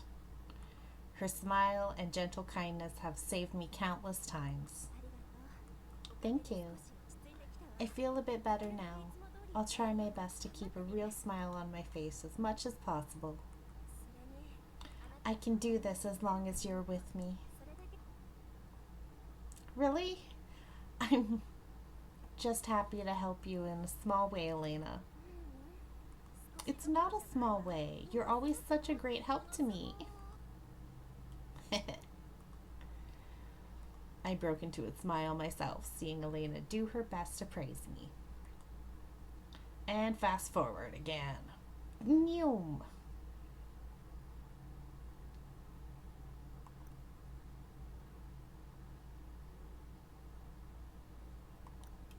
We're in this together. So please feel free to rely on us. Thank you. You folks are lifesavers. I silently offer a prayer to the downtrodden people of Strano as I hand out their meals. May God's blessing be upon all the people here.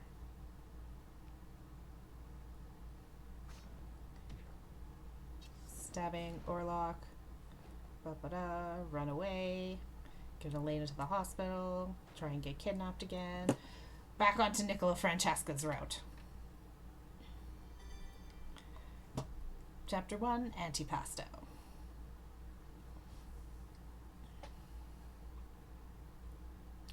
Fast forward. Please save Elena. I answered that before. Watch the meanwhile. Which I don't actually have to watch. I just have to fast forward through it.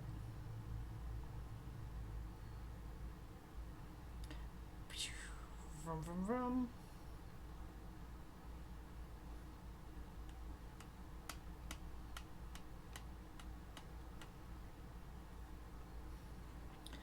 It's just gonna go boop, boop, a doop, boop, boop. Oh, look, new dialogue. I can't answer that. Why not? No matter what I say about what happened, it will only make me sound weak. What's wrong with that? I don't think it's constructive. Hearing an outsider like me whine about what happened today would only be a bother to you. Not at all. Nicholas smiled at me. Thinking about the feelings of others is your strength, that's for sure, but sometimes it's best to let it all out. You can be honest with me, Pinker. Nicola, don't worry too much. Let me hear what you have to say. I actually enjoy having a conversation with you. Don't lie to me, sir. Thank you. And we're fast forwarding again. Vroom, vroom, vroom, vroom, vroom.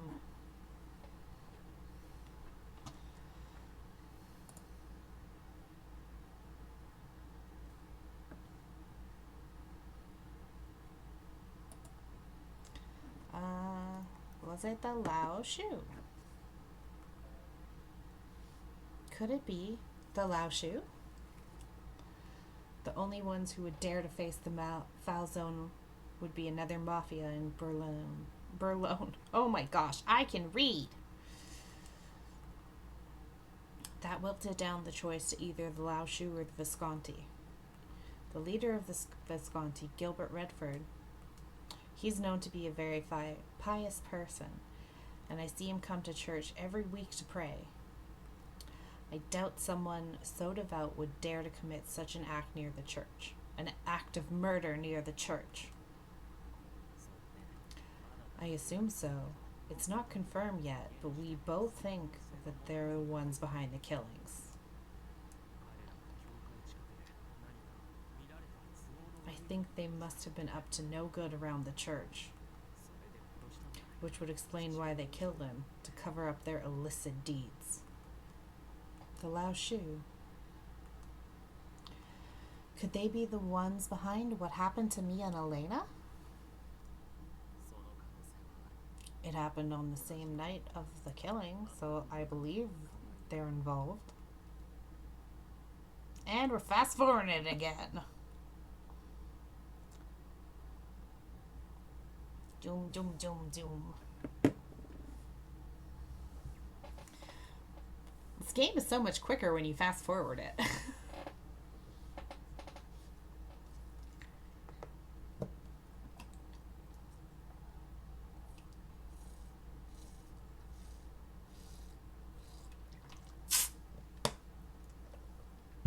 See, it looks like I just made all the wrong choices last time. You seem powerful. Despite what Nicholas says, he couldn't possibly be assigned to that position just for show. Seeing that I wasn't saying anything, Nicola tilted his head and smiled. Is there something bothering you? Well, I tried to choose my words carefully. I'm sure the foul zone blood is important, but you need to have power and talent to become an underboss, right? Such kind words from you. Your compliment is appreciated. No, that wasn't a compliment. I honestly think you really are talented to be able to be in your position.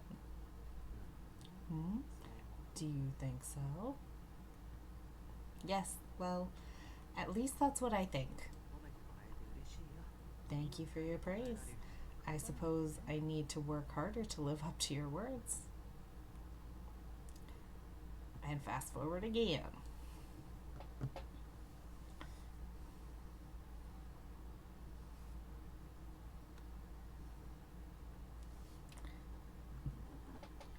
Ooh.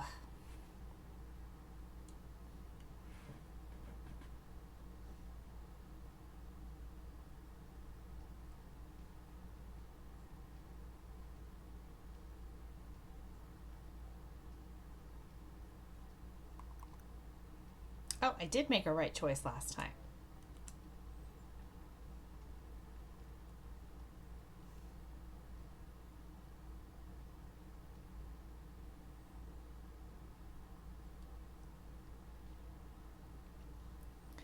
Vroom, vroom, vroom.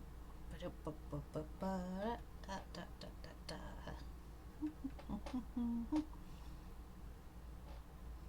Oh, look, it's a police officer. Crazy man. We love him. We don't. That's a lie. I'm here of my own will. Look, I made another right choice. I'm so good at this. I'm not. We need to watch that.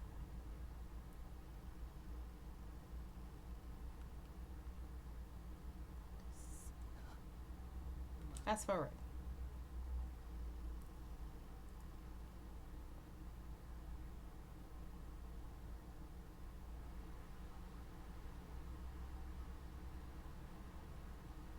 It doesn't. Anyone who's lived in Berlin knows that the mafia here doesn't do what they do for charity. So what you told me doesn't change how I view the mafia. Huh? I thought you would be disappointed. I didn't expect you to be so objective. But I am disappointed in myself. In yourself? What do you mean? I was being too optimistic. I wasn't thinking properly. Living here under this level of care and comfort. I should have put more thought on what it meant to be under their custody. I'm being protected by the mafia, so that's no surprise I'd be involved in your affairs. But I hope that's not the case. All I know is that I'm in an environment where that could happen. And you want out? I don't want to go against the law. Okay. Smart girl. You are a lot bolder than I thought. Nicola looked at me with interest, then let out a chuckle. Ugh. I'm not scared. We're both human, so I'm not scared. Pretty brave, aren't you? You've been treating me nicely ever since I came here, too. But don't put too much faith in me. I am, after all, a criminal. Nicola's teasing words made me giggle. Fast forwarding. Ha ha ha.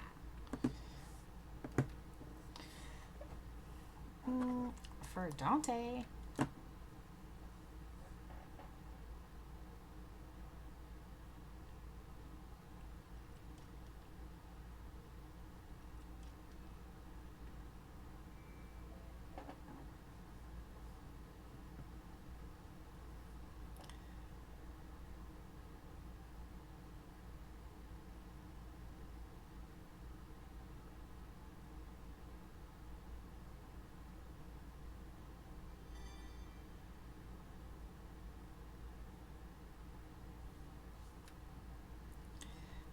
Boop, boop. Rules are important.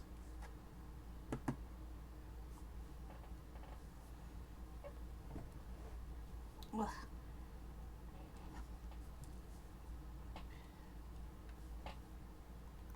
You've been through a lot.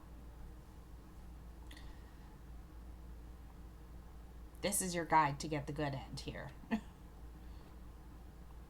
I'm using the walkthrough on the website atomekitten.com. She does really good walkthroughs. So if you play Atome games and you need a walkthrough to get the good ends or ends that you're missing, that's who I would suggest. That's who I've usually used in the past.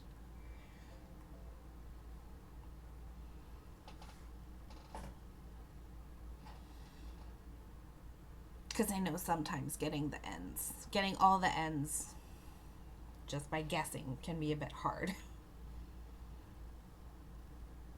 I know I had issues with some of the endings in Cupid Parasite myself, so yeah, shout out to atomekitten.com.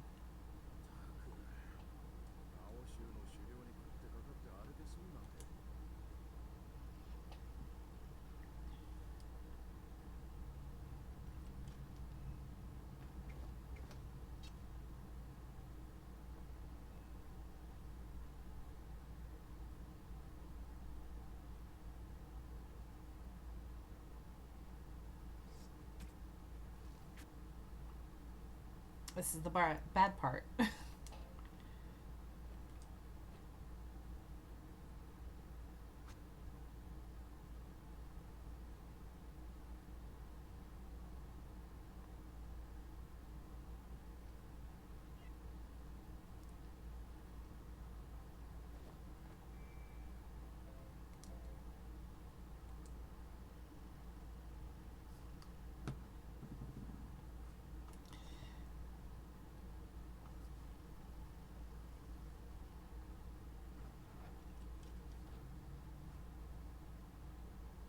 Okay, see, here is a divergent path. If we try to escape, I've already got this end, but it's a bad end. So we're gonna stay put. I don't need to see that bad end again. I've already done it.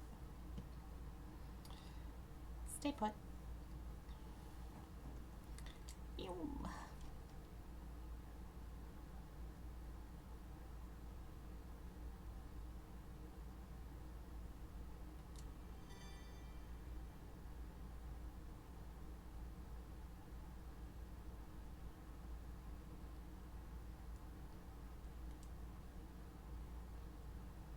Oliver. We're back at the Visconti Manor. Yay! With Oliver, my favorite boy. Look at him. Oh, I wonder if they have more interactions with him in 1926. We'll see after we finish Faded Memories. You're kind. I know we've only gotten to know each other recently, but I know that you're very kind at heart. The fact that you think that is already a mistake.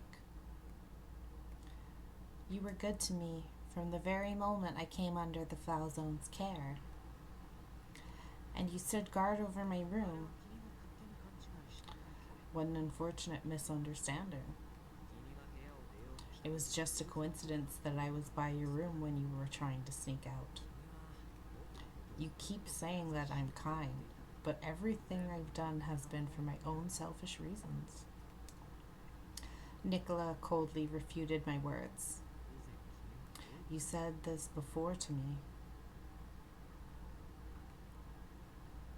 Does that mean you're not approaching me as part of the Mafia, but rather approaching me as an individual? That was you trying to convince yourself. I didn't agree with what you said to me.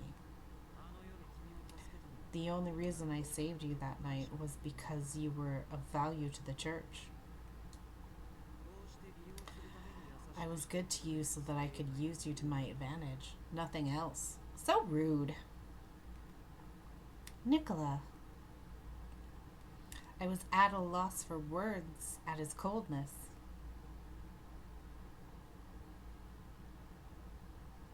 There in that empty room, a thought crossed my mind. I recalled the first night that I stayed in the Falzone Manor. Nicholas said it was a coincidence, but there's no way he would have been around at that hour. Even if he wasn't keeping watch, he must have been coming by every so often to check. Not only that, he made a cup of warm milk for me that night. The fact that he cared enough to do that was something he couldn't deny. Dum dum dum dum dum dum dum dum dum dum dum dum dum dum dum dum dum dum.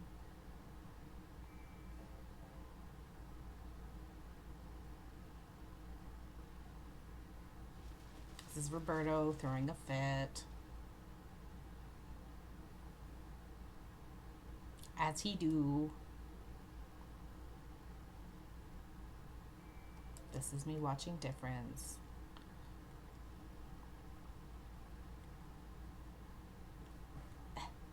I've already seen it.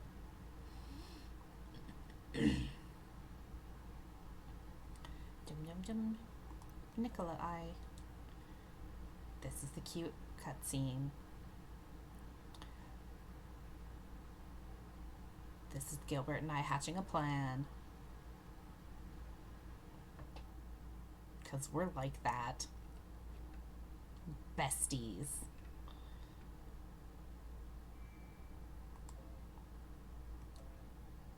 Have I seen Silence yet? Yes, I have. Okay.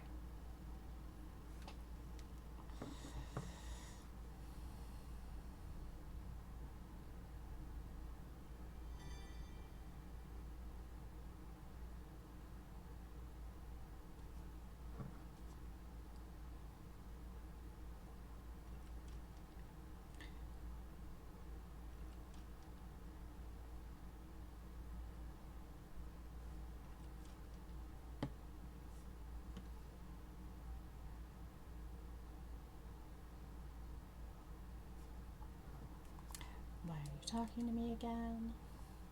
We're getting close, guys. We're getting close. Da da da da da da. I want to hear more. Oh, when they're babies. That was cute. That was a cute CG. Yeah. Generally on the good routes, you watch all the cutscene or all the meanwhiles as well. That's something I remember from the first time I played.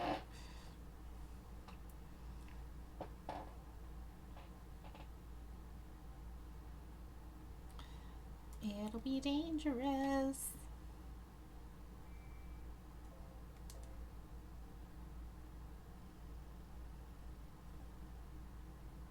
Fast forward.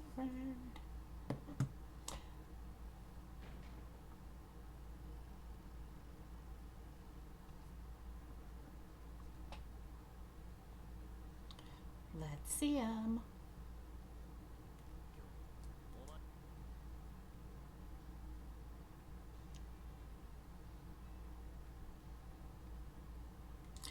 Yay! Look at how pretty he is.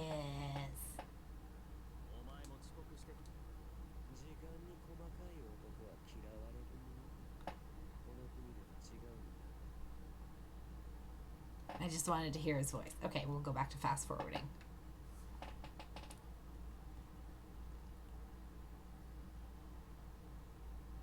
We're gonna do his route next.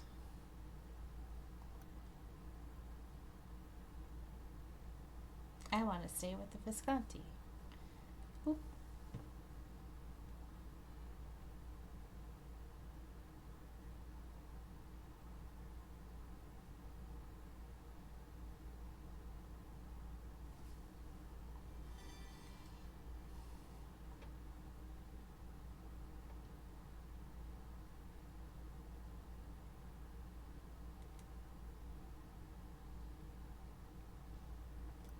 Give him my name. My name is Pinker NeonNova. Pleased to meet you, Director. Why did... I mumbled quietly at the frowning Nicola. It wouldn't be difficult for someone to find out who I am. I wasn't trying to keep myself a secret, and a lot of people in town know me. I don't think hiding my name here will help. I am a bit interested in what the director has in mind, too. Ah, splendid. You are positively enchanting, Signorina. He smiled widely and clapped his hands together loudly. I am very envious that you have such a lovely lady friend, Signor Francesca. You mentioned about having something on your mind? Ah, yes. Where are my manners? We know each other's names, so that makes us friends now. Huh? I couldn't help but frown as well, hearing his playful, overly theatrical tone. But he's so pretty. Look at him. Look at him. We love a man who's got theatrics. It seems as though there's a dog sniffing around the area. That this dog approaches despite the mafia presence here is concerning. Such a bad dog should be taught a lesson. but I can only hope that that doesn't cause additional problems. Dog? Nicola's expression hardened at the director's words. Thank you for the information. My pleasure. The safety and comfort of a lady is a gentleman's duty after all.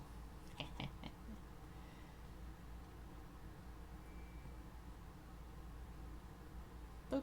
Converse.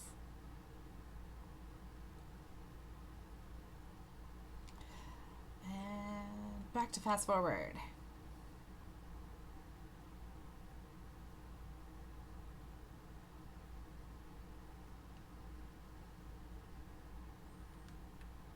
We're almost back to where I left off last stream.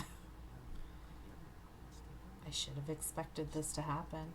After all, I did hear there was a dog snooping around the place. Ah, is this what the director was talking about? Most likely.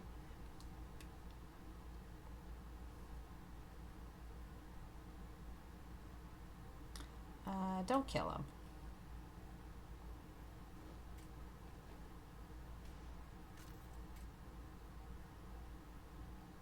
I don't need to be saved.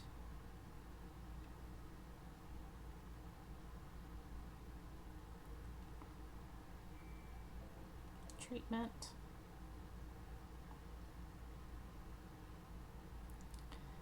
Vroom vroom.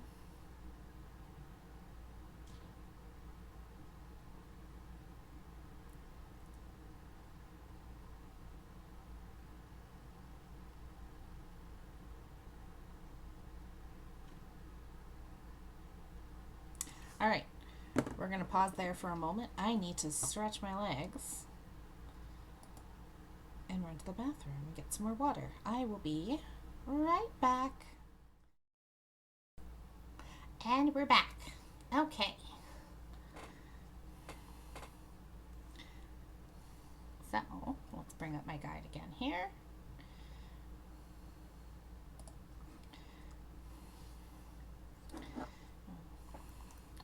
I thought you would... I took action because I thought you were going to be shot, and you did it because I thought... You thought I was in danger? We can fast forward through this part too, because it's gonna be the same.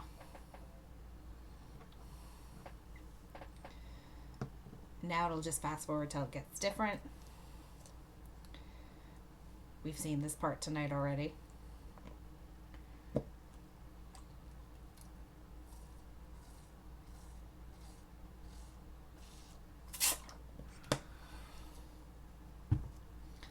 Now we're going to stop fast forward because everything should be different from here on out. Whew. I tried to collect my thoughts while walking through town. The female abductions ended. Then the police began their shakedown of the Berlin Mafia. It was around then that members of the Mafia were found dead around town. No foul play could be found at the scene. Each family took a hit from the killings. It's difficult to assume that these families were doing anything. It's difficult to assume that these are the doings of any of the Berlin families. Worse, the capital regime of the Falzone family was found dead in our cell. Was that part of the killings, or was it completely different? The Mafia in Berlin had greater prominence than the police.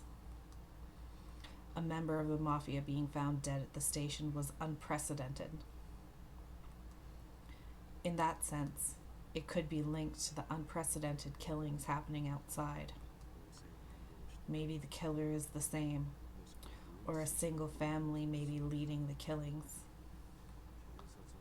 If so, that would mean there's someone on our side offering someone help from the inside.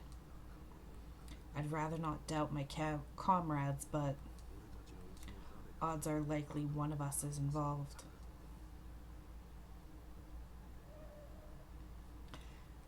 As I kept thinking, a black luxury car stopped next to me. Huh? Hey Dante, what is it? I saw you walking, so I had just had the driver stop here so I could talk to you. Behind Dante was a young man acting as his bodyguard. His name was Leo, was it? If you want to talk, I can head to your place. I doubt you want to talk in the open. I don't mind. We're in Felche. None here would dare eavesdrop on us. I see. That makes sense. Marco, what are your thoughts on the Mafia deaths? That's one loaded question. I don't wish to hear your thoughts as a law enforcement officer. I want to hear your thoughts as a citizen of Berlin. I sighed briefly and then took a cigarette out of my coat. Only the Mafia are being targeted. None of the citizens were harmed. As far as I care, the Mafia can kill each other however they want. I'd assume that'd be the train of thought for most of them here, as long as they aren't dragged into the mess.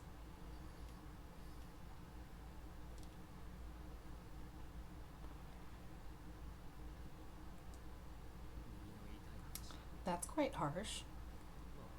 Well, it is true that only members of the Mafia are being targeted. And that goes for all the families here. It's too random to call it vengeance. I have no clue what motives at play here. Someone I know said something similar. Hypothetically speaking, let's say one of the Berlin families was behind the killings. Killing your own men is, I guess, a nice way to camouflage you from suspicion. But where's the benefit in that? If they wanted to take over the town, there'd be better ways of doing that. Which means it's either for money or rights. Whichever the case, someone is planning something against the big guys here. For example, maybe trying to get you folks to fight each other. I shared my deductions while taking a puff of my cigarette. It really is a waste to see you burn through your life with the police. Dante says, come be Mafia. I'll take that as a compliment. Will you hire me when I retire then? Then suddenly, I see something flash from afar. A gun? Dante! I ram Dante into the ground and cover him with my body. What? Where did that? Boss! In the car! Now! Dante scoped the area to see where the shot was fired from. Leo grabbed him and shoved him into the car. Going for Dante, eh? Pretty ballsy. I drew my gun out from my coat and ran into the alleyway where I saw the flash before. Marco, stop! Get back here! Dante stuck his head out and yelled at me. I yelled back at him while keeping my pace. I'm a Berlin cop. No way I'd let that go. Damn it. Me and my stupid age. I caught my breath while scoping the area. I didn't see anyone around. They got away. Then suddenly, Marco. Roberto, what the hell are you doing? I thought you were put under suspension. Wait, did you? Roberto let out a smile. I felt something dark and dense climbing inside me. That can't be right. I tried to convince myself, that I wasn't thinking straight because of my lack of air. Did you see anyone with a gun around? I'm sure there was someone here. Yes, I did. Hey, what are you? Criminals are scum that don't need to be saved. The fact that you're siding with the mafia is proof that you're not well anymore. Roberto looked down at me and drew his gun. He pointed a gun at me that wasn't regulation. You're better off dead. No!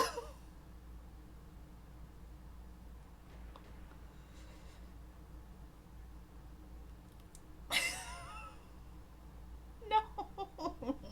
That's not fair! That's not fair! I don't want to trade my old husband for Nicola.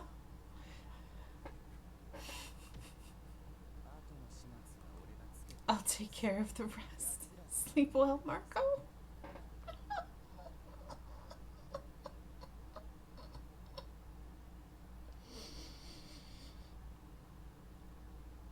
Not my main man. Not my main man.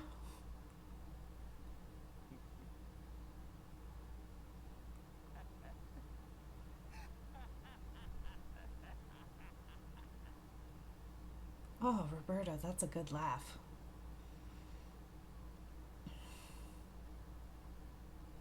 Chapter 7. Espro.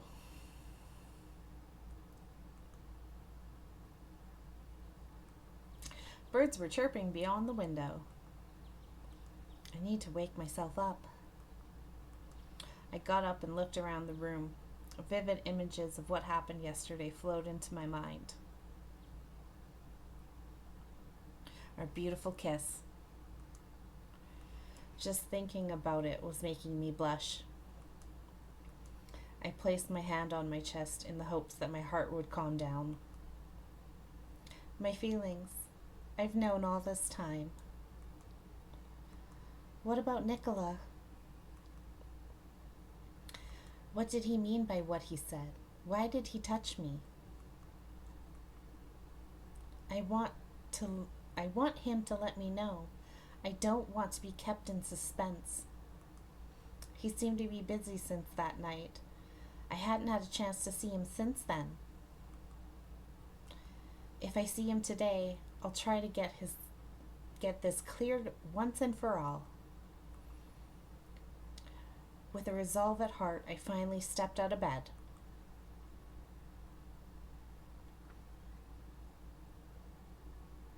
Buongiorno.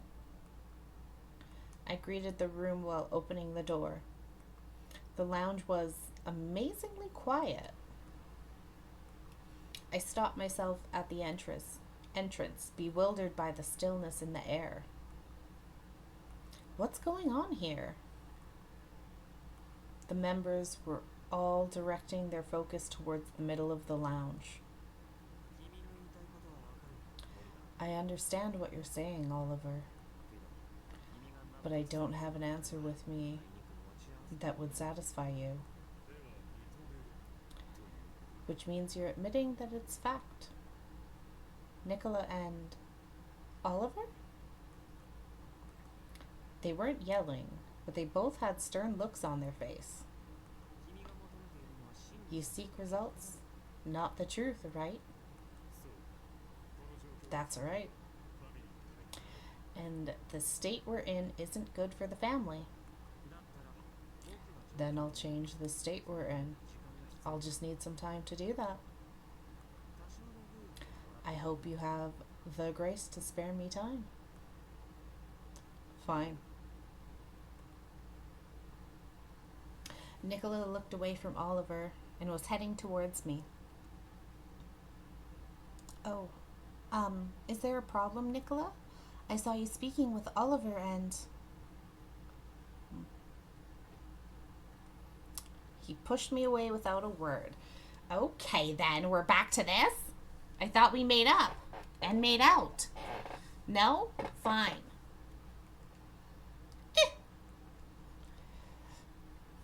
Just before he left, he leaned his face close to my ear and mumbled, "I don't want to worsen your position. Let's keep our distance for now." Ah. And with that, Nicola exited the lounge. I hesitantly stepped into the lounge. "Oliver, what just happened?" "Look." Oliver showed me an article in the newspaper. "Dante Falzone assassination attempt." "Wait!" My voice trembled. The article says that Nicola attacked Dante and the killer and killed an officer on duty there. No! The officer's name was...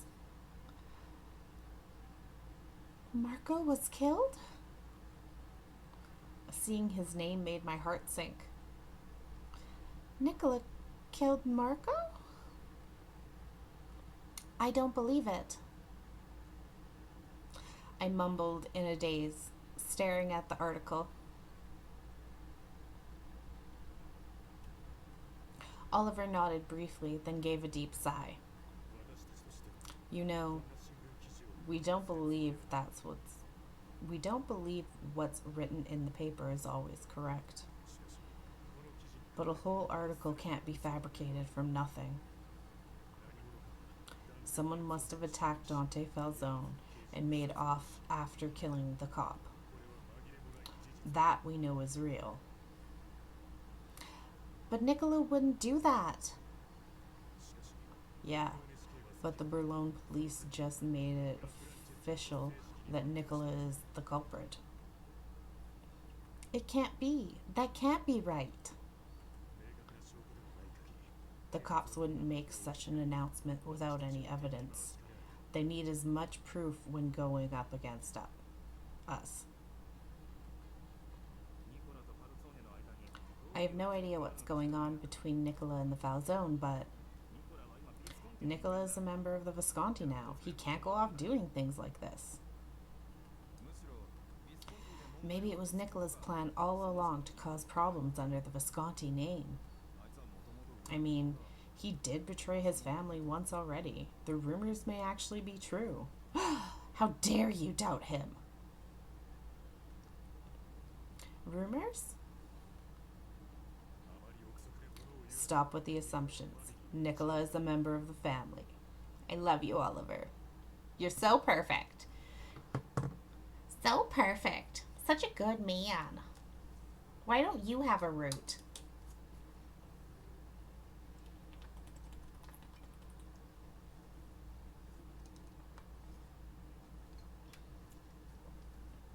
Why don't they give the best men roots? "But Oliver..." "Be careful of what you say. Think, who invited Nicola to join us?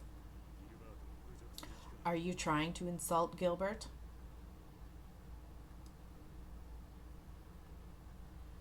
Oliver's question brought silence among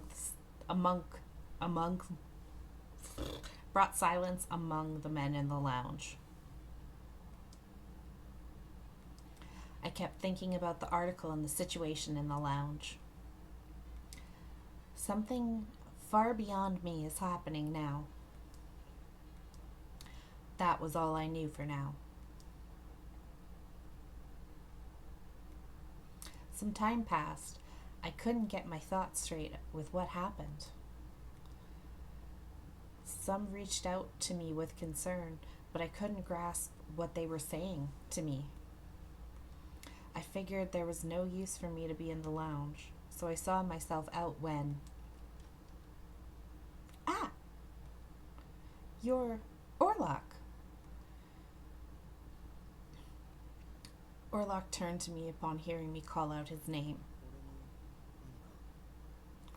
"Is there something you need?" "I just wanted to speak with you for a moment. Here, come into my room."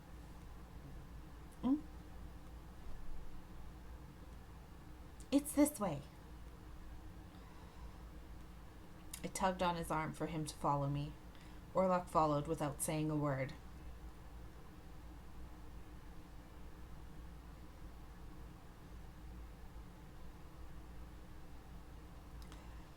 I read the morning paper, and it said Nicola killed an officer, Marco. Do you know anything about this incident, by chance? No. Really? Really? Tell me the truth, Orlok. You're an informant, right? I figured you'd know much more than me, since I'm locked here inside the manor. Orlok looked away from me and sighed. An informant makes his living by selling information. We are merely acquainted. I can't give you free information. So, how much does it cost? I have some money back at the church in my room. If it isn't enough, I'll find a way to cover it. Please? Fine, but I don't need your money. Huh? I actually like Nicola. I also think keeping you in the know would be for the best, so you don't have to buy anything from me. Thank you, Orlok. I gave a great smile hearing his words. Orlok looked at me, and for a second, I thought I saw the faintest trace of a smile. Oh, he's a cutie. I do like Orlok. I think he's very cute. He's very cute. It's true that a Burlone officer was killed. His name is Marco Calderoni. Marco. I still couldn't believe he was killed, even after hearing Orlok confirm his name. May I continue? Yes. I felt a sharp pain in my heart, but I nodded to let him continue. Before Marco passed away, he said that he was shot by Nicola. It can't be. Marco was highly respected, even by the citizens, so the police took action right away. They're moving to arrest him, even if he is mafia. Worse is the rumor going around. Huh? I recalled something about a rumor earlier. Rumors can quickly turn into fact. The mafia can only exist because of the respect and fear of the citizens.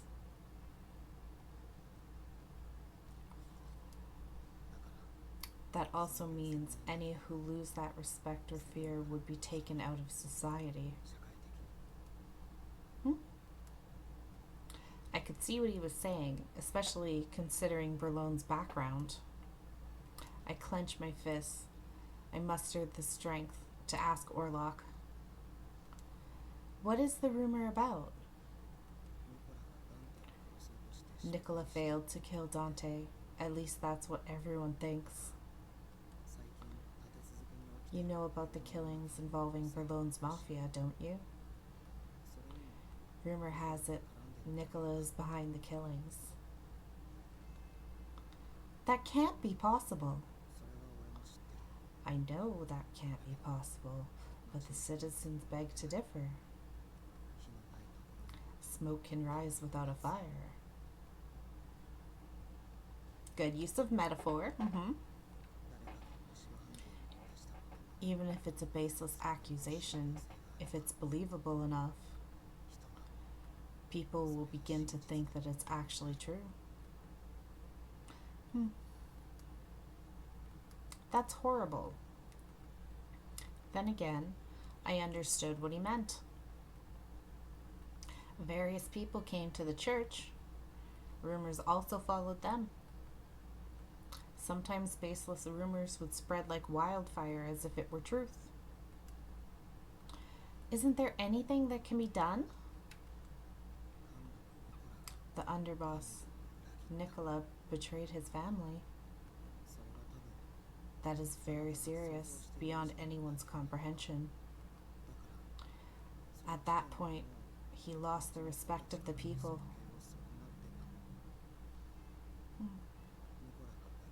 Nicola betrayed them because he wasn't satisfied with Dante at the top. Nicola was planning to kill Dante so he could become the Falzone's boss. He stayed next to Dante so that he could find the right time to kill him. Rumors like these are being whispered. But why did Nicola betray the Falzone family? I didn't know the answer to that, which is why I couldn't refute what he was saying. But something isn't right. If he really wanted to become the boss, he wouldn't have betrayed the family. Even if Dante were killed, there's no way he'd be welcomed back to the Falzone, especially after his betrayal. And do you know about the rumor that the previous Falzone boss was assassinated? Right, that was a rumor. Yes, I recall that rumor vividly. And I knew now that the assassination was indeed fact. That rumor is spreading again. Why would it? I stopped mid-sentence and thought a while. Wait, don't tell me that people are saying that Nicola killed the previous boss.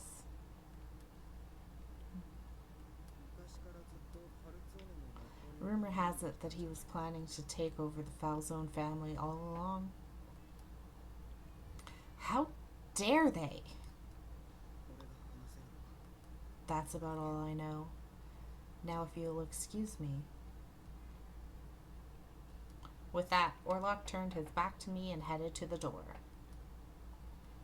I had no words to say to hold him back. I continued to think, alone in my room. I remember that very night. Young Nicola wasn't here when it happened. Nicola wasn't at the manor the night the previous boss was assassinated. That's what Julia said. But when Dante's father passed, Dante was the first to embrace his body in tears. Nicola worded it in a way that sounded like he saw what happened that night. Request.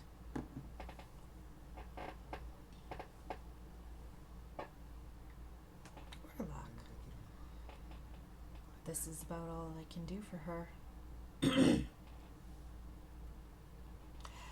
I could only hope that the accusations would disappear. I really shouldn't take sides. Hey, informant. I stopped in my tracks and slowly turned around. I sensed his presence, but I didn't expect him to stop me. I have some work for you. You got time? Oh, we love Gilbert. We love him. Look at him. Look at him. Work? People seem to want to talk to me today.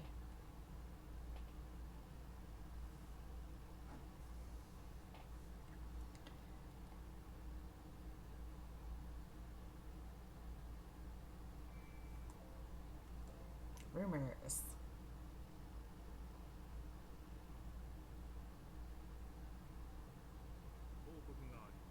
I have something to report. I'm assuming it's about the rumors? Yes, it seems as if some here are seeking to bring him back into the family. They said that Nicola Francesca is more befitting to be boss of this family. He is talented, I'll give him that. He certainly kept the soldiers in line, which would also explain why many still have respect for him even after his departure. Indeed, boss. Sorry. And some state we should have punished him as a traitor. Some have even begun saying so openly, stating that your decision was wrong, boss. I see. Things aren't looking good. In order to show that we aren't being trifled with, may I suggest we deliver due punishment to Nicola Francesca. The time to decide was drawing near. Oh no! Nicola worded it in a way that sounded like he saw what had happened that night. I finally understood why I felt something was odd about that line back then. A new day arrived. I went to the lounge first thing in the morning, but Nicola was nowhere to be found. Did he step out already? It was obvious he avoided the crowd. Still, I hoped I would be able to see him. My shoulders dropped with disappointment. Pink, do you have some time? Buongiorno, Gil. Is there a problem? I just thought you wanted to check out how things are at the church. I'm planning to offer prayers later today. Do you want to come? Eee, he's gonna take me home.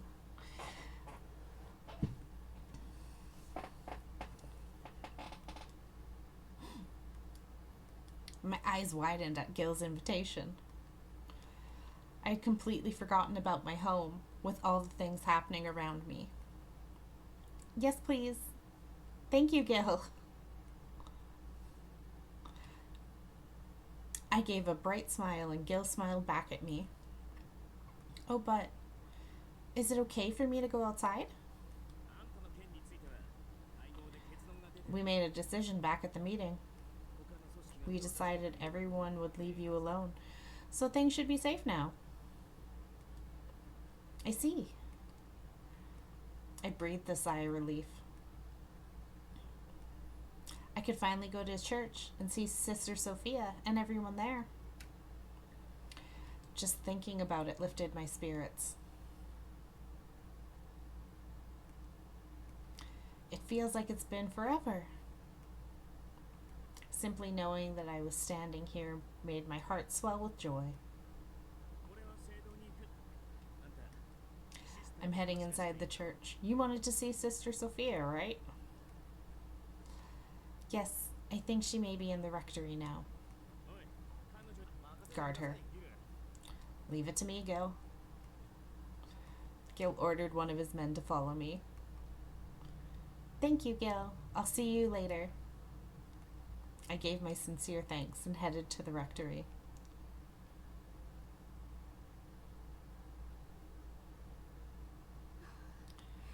Pink, you're back.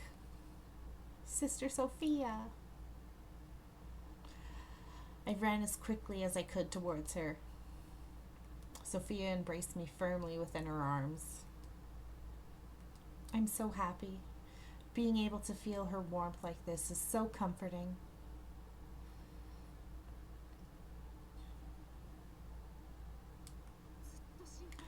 I've been so worried sick about you.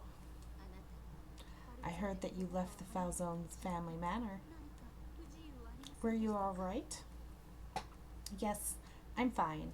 The Visconti family is taking great care of me, but Gil only brought me here for today while he's visiting, so I need to go back. I see. I might not be able to come again for a while, but please don't worry about me. Sophia had a worried look on her face, but she nodded, hearing my words. Understood. May God watch over you. Thank you, Sister Sophia. Sophia told me all sorts of things during the little time I had with her. that Elena was almost finished with her rehabilitation. Yay, my wife's recovering! That the Falzone family was still keeping watch over the area, and that, as Orlok said, people in town were speaking ill of Nicola and treating him as some kind of evil. I can read, y'all. I bid farewell to Sister Sophia and waited for Gil outside of the church with my bodyguard. Wait, Pinker NeonNova. Ah! What does this man want from me? Roberto? The last time I saw him was back when I had the meeting at the casino. I kept my guard up as I turned towards him. What do you need from her? I'm a police officer. What I do is none of the Mafia's business. Move aside. He glanced at me. It'll be okay. I responded with a nod.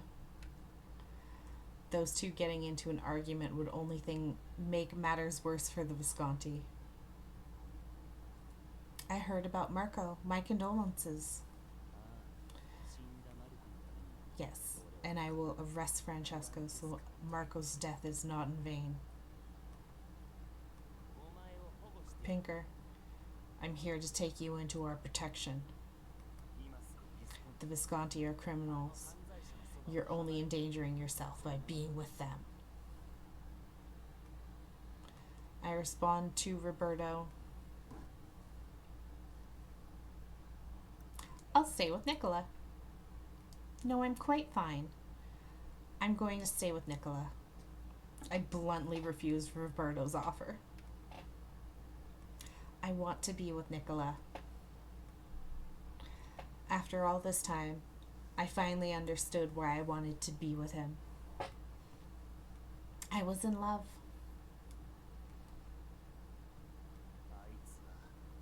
That man, Nicola Francesca, tried to kill Dante Falzone. The very person he served all this time.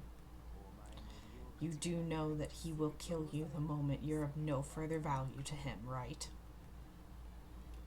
Roberto's words weren't swaying me. I felt surprisingly calm and serene inside. You're wrong. Nicola wasn't the perpetrator. And how can you say that?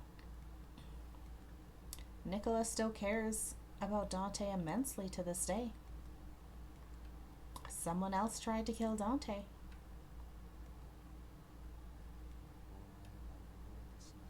You've tainted yourself, haven't you? Ooh, sir, that's aggressive.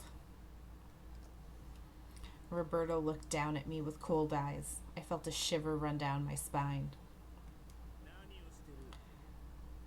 What are you doing? Suddenly, Gil's stern voice cut through the air. He stepped between us to block Roberto's advancement. Sorry for the wait. Let's get going. It's almost dinner. Yes. Gil beckoned me to follow him. I sensed something and turned around.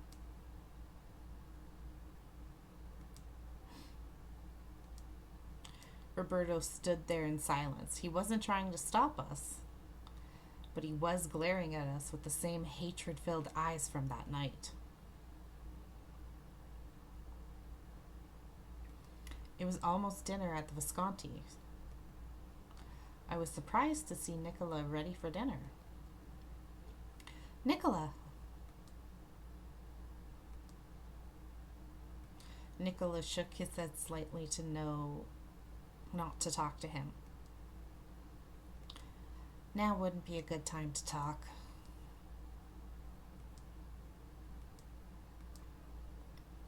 The men around us were whispering amongst themselves.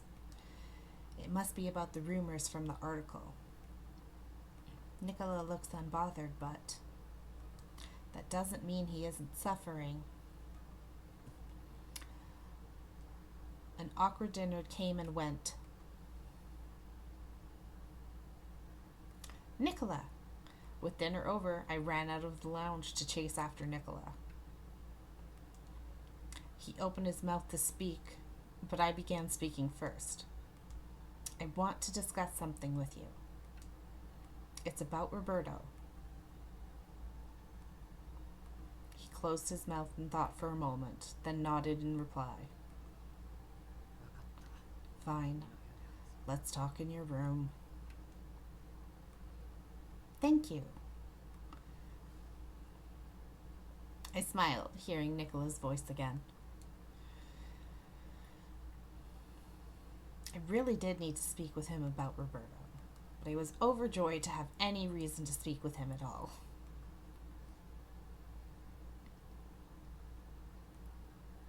Nicola nodded after hearing my story about what happened back at the church. This is just my opinion, but he seems very interested in you. A special kind of attachment of sorts. Special? Do you remember how he was in a daze after trying to shoot me? It was because you shielded me. But wasn't that just shock? Because he was close to killing a civilian? I believe he reacted more to the fact that you tried to protect another man. I suppose that could be possible, but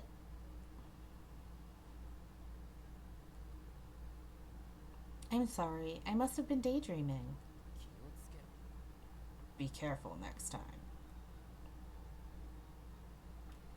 I don't think he really likes me at all.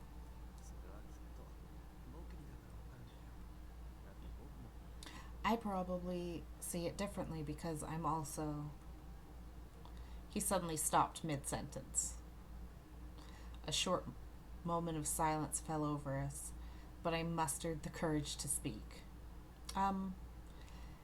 It seems like there are rumors going around town. Something about you killing Marco. They're also saying that you're trying to become the next boss by killing Dante? He stared at me with a concerned expression. I looked back at him.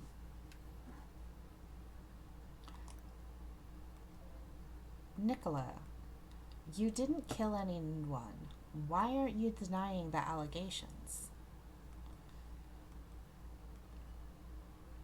I told him matter-of-factly that he didn't kill anyone. My unshakable conviction must be why he looked so surprised. I knew it. His expression confirmed my belief. Nicola didn't kill Marco. How are you so sure? Well, I calmed myself before continuing. I know you're not telling me everything, Nicola, but you're not the type of person to have killed Dante's father. You also wouldn't kill Dante to become boss, so there's no way you would have killed Marco. That's all based on your emotions. No. It's a conclusion I came to based on everything I've observed up until now. I didn't come to that conclusion from blind trust. Let me answer your question as to why I'm not denying the allegations. Yes, please do.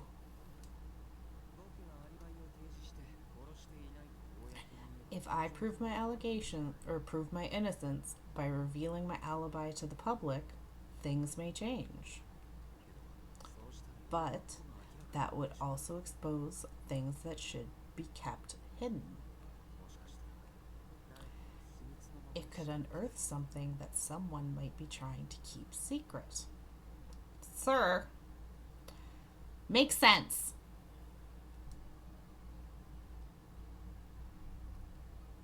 Trying to keep secret. I took his hand hesitantly. Nicholas swallowed his breath in surprise as I kept my eyes on him. Nicola, you were at the manor when the previous boss was killed that night, right? But you spoke about it as if you saw what happened.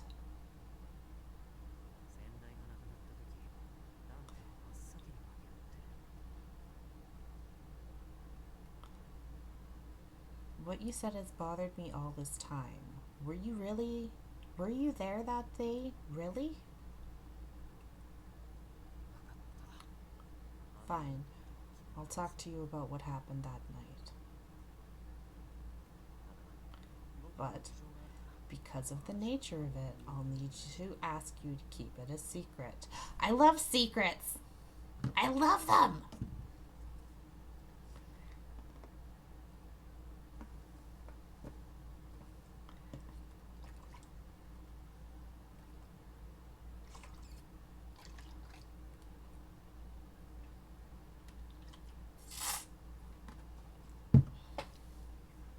He then closed his eyes, recalling the past.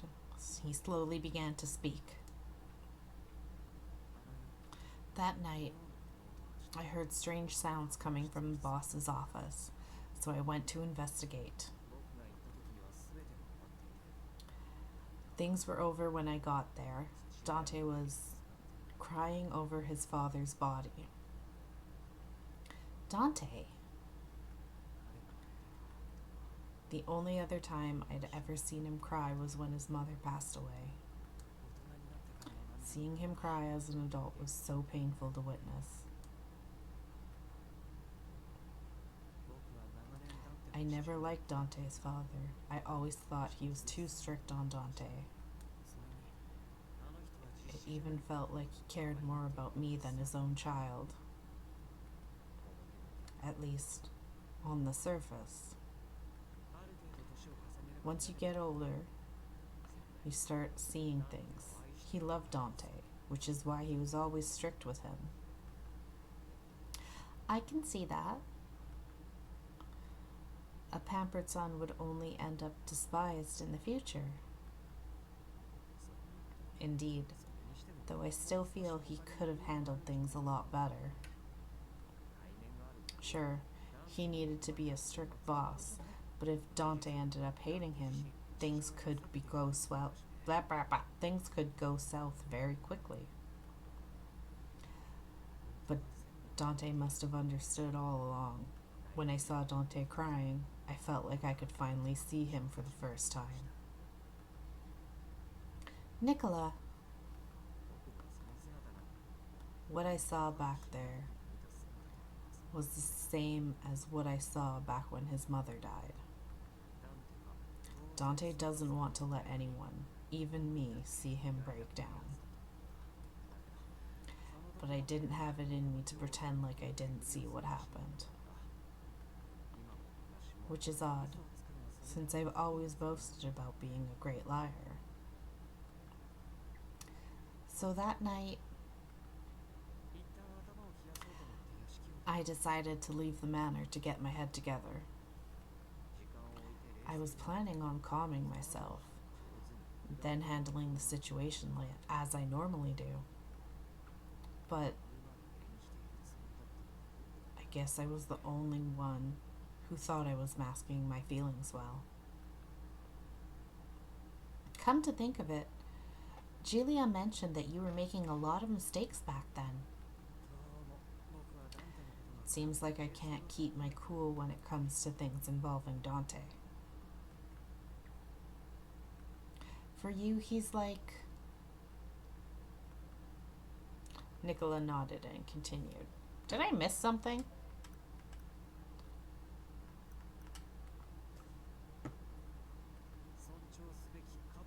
He's important. And not just because he's boss. It's also because he's my one and only brother. I can keep up a front when I'm playing the role of underboss, but the moment I let my guard down, it's almost impossible to bring it back up again. Nicola's explanation made it very clear what happened that day Dante's father died. But, hmm? If you care so much about Dante, why did you betray the family? I bluntly asked the most important question. We got focus in this route. I love it. He smiled wryly like before, but this time he didn't reprimand me for asking. I was actually planning on betraying the family for quite some time. Huh? Really? But I thought you cared about the family.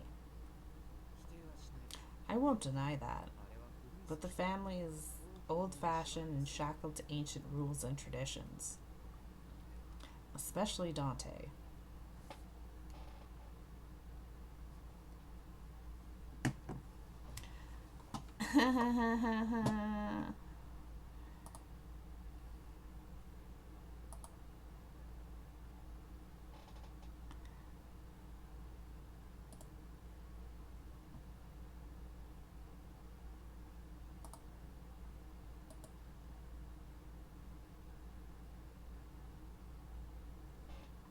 No, thank you.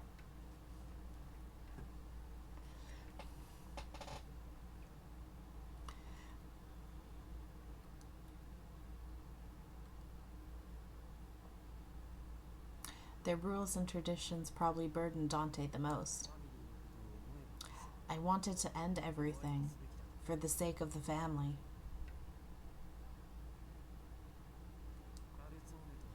The Falzone and the Visconti were originally a single organization, but there's a major difference between the two.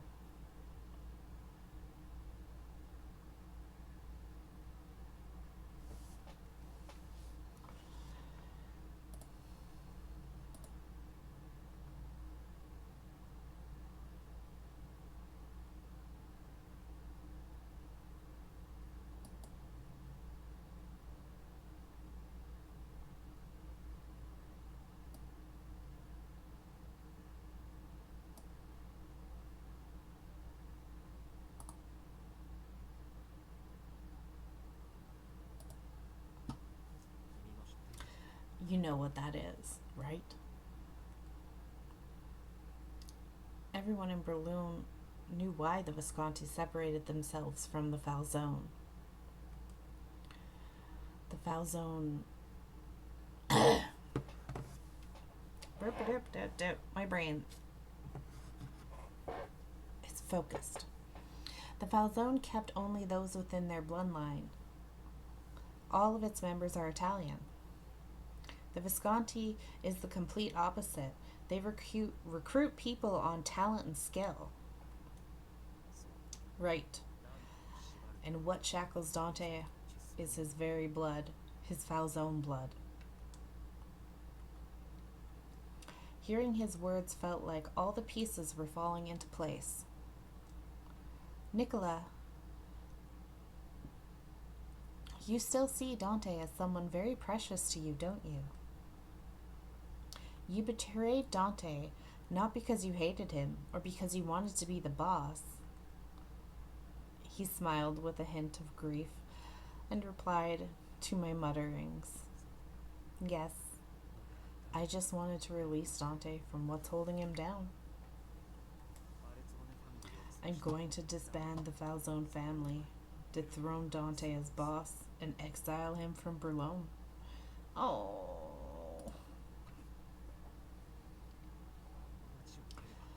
He's free the moment he leaves this town. He can live a life free from the shackles of his blood.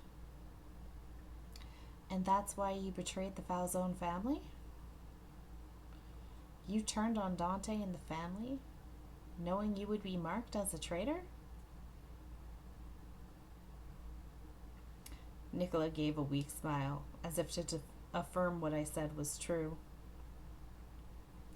Wasn't there another option? This is way too risky, and this is the only option.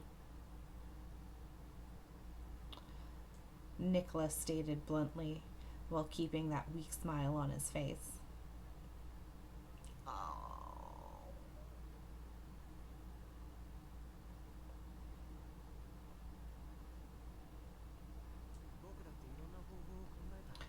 I thought about different options, but what holds Dante down won't go away unless the family falls. What about Dante? Does he know this? Does he know why you betrayed him? Not at all. If I told him my plans, he might try and stop me with all his might. But his calm answers were stinging my heart. Is this what Dante really wants? I can't imagine Dante wanting to be free if it means sacrificing you. That was simply impossible. Nicola placed a finger on my lips to stop me from continuing. His smile grew sad. Pinker, I think we've spoken enough. Ah, there are some things you won't know that I will. I don't need anyone to understand me. Nicola has been thinking about this for years. He chose his path with resolve in order to set Dante free. And yet, here I was, trying to trample all over that. I'm sorry. And thank you for sharing. I feel better knowing what was on your mind. I believed in Nicola all along, but hearing him explain his reasons made the tension shrouding me melt away. I've never shared this with anyone before. Nicola sighed tiredly. Then he gently yet firmly held my hand in turn. I've kept my mission and my feelings hidden inside me all this time. Nicola? He looked into my flustered eyes and continues to speak. That should be continued.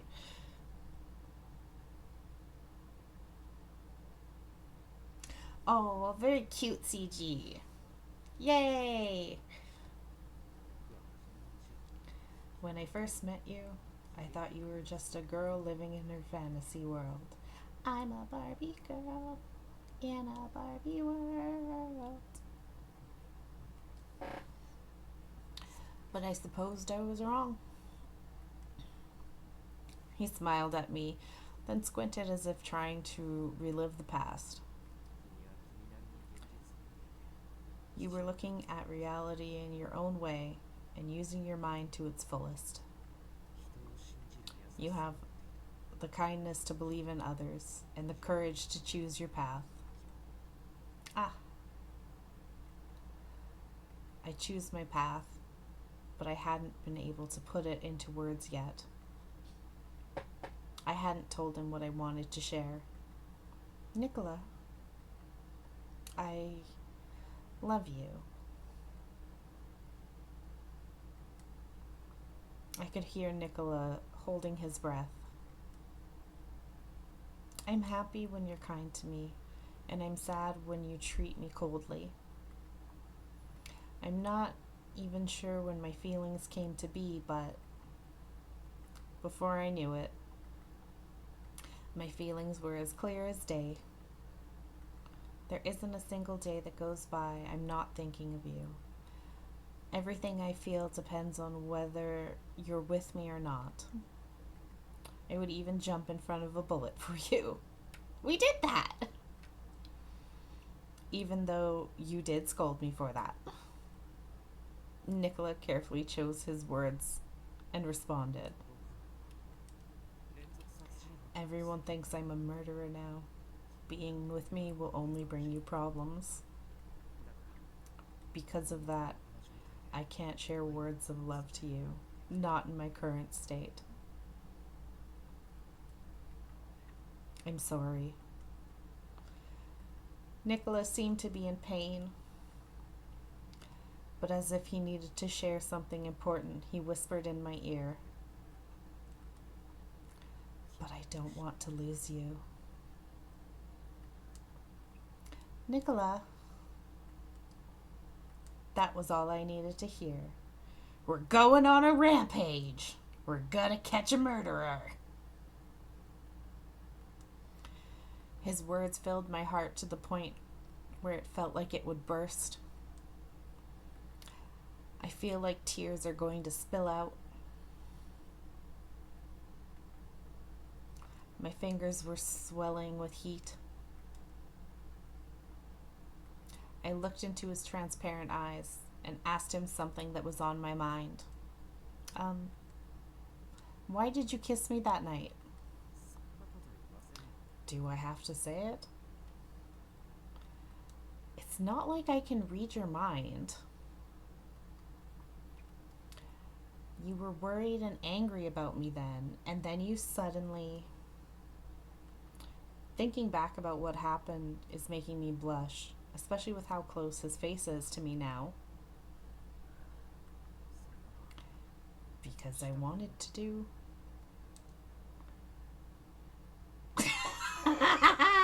We love a forward lady. "To do me?"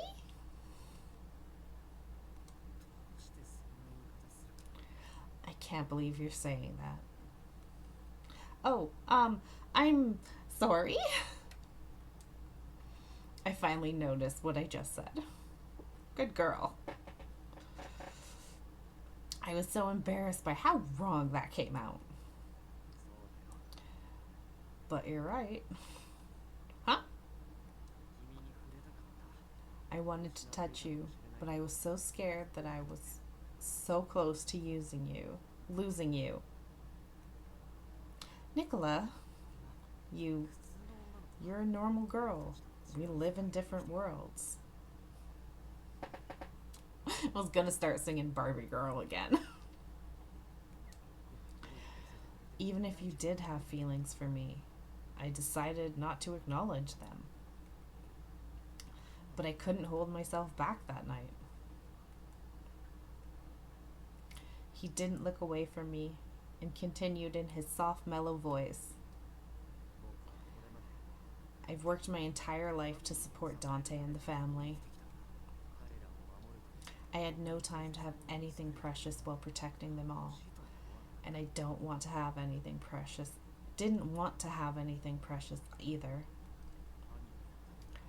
I thought I could be as ruthless as possible for the family. But your very existence kept growing inside of me day after day." "What? Did I knock you up, Dante?" "Nicola, you're not Dante. We've been talking about Dante too much." "Maybe more than anything else." His beautiful eyes quivered slightly. He frowned and spoke in a way that seemed ashamed. "Dante doesn't trust me anymore." That's not... I wanted to say that wasn't true, but I can't say that. I don't know Dante's true feelings. Isn't there anything I can do to help?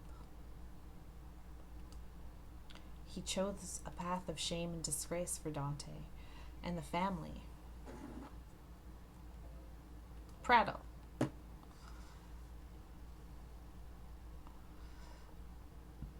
Yang. "I didn't want to borrow your dirty hands, but the results were more than I expected. Francesca's name has been marred, and the people of Burlone have turned on him. I told you killing him wouldn't have sufficed." "Yes, but why did you help me? There's nothing for you to gain here." "Oh, but there is. Francesca's betrayal must have been motivated by a particular agenda." The Falzone family is still letting that traitor, Francesca, run free. If they are simply going easy on him, it's of no grave importance. But if not, it could end up being problematic. Their joining forces would only prove to be bothersome. Regardless of whether or not Francesca's betrayal was planned, I'm sure his true motivations aren't shared with lonely soldiers. If so, they may need one of our own creations. If the assassination attempt succeeded, I would have thanked my good fortune, but it looks like the results are as expected. Are you mocking me? Not at all. The results were just fine. If Francesca was acting as a liaison to the Falzone, their trust should have taken a hit. After all, everyone would think that Francesca had truly betrayed their family. The Falzone family did their best to hide the divided factions that existed beneath the surface. But now that should come to light. Those in support of Falzone will pit their hatred against Francesca, which means they will clash with those who were in support of Francesca. It will be a blessing to see the Falzone ripped apart. They held illicit power amongst the police force. As criminals, they are a stain on the face of Berlin. I see. Madness is quite beautiful. This man burned with a fire of hatred for evil, a deep hatred and attachment to Francesca. How delightful. Oh, I love Yang. He's such a little instigator.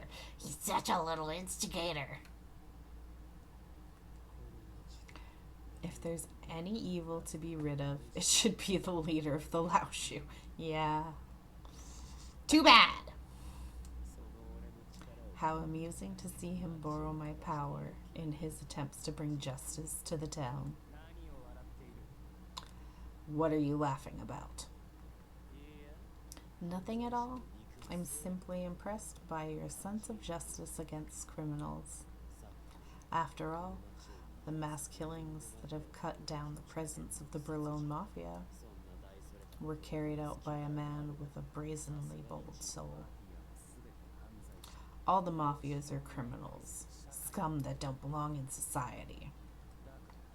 They needed to be removed by my hands, a purging in the name of justice. Yeah, I was right. Okay, so Roberto was the one who was killing the mafios. He was still staring straight at me as if he was prepared to draw a gun on me. Not bad. I can still sense the madness. He'll kill me the moment I lose value to him. Well, keep up the good work and pin those killings on Francesca. It will mean the death of his honor amongst the mafia, and he shall perish alongside the rest of the scum of the earth. Might I add that I don't want to see my dear partner arrested as the culprit. We'll assist you in any way we can. The Laoshu is only a branch of the Li Huan Hu, and our mission is simply to make money. We have no interest in taking over this land, and we'll be more than happy to leave once the Falzone and Visconti are eliminated. I doubt I'll remember what I said here.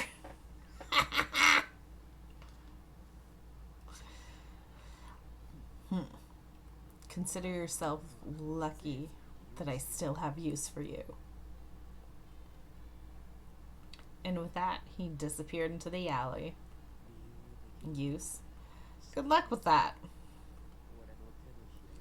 I hope he enjoys playing the role of pawn in my game.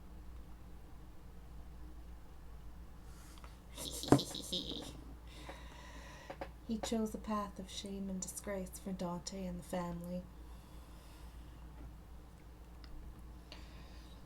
That must be beyond excruciating to someone with such high expectations of honor.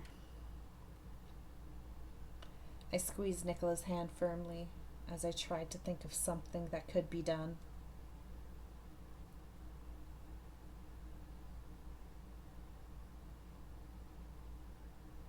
Was I asleep? I thought I was talking to Nicola. Maybe I fell asleep after we talked about everything that was causing me anxiety. I looked at the clock in my room. Not much time has passed. Then where's Nicola?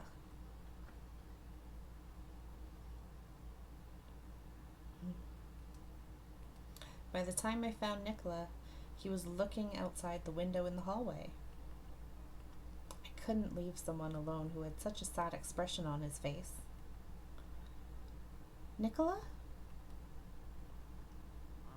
Ah, you're awake. I'm sorry. I think You were tired. I'm glad to know you were able to sleep.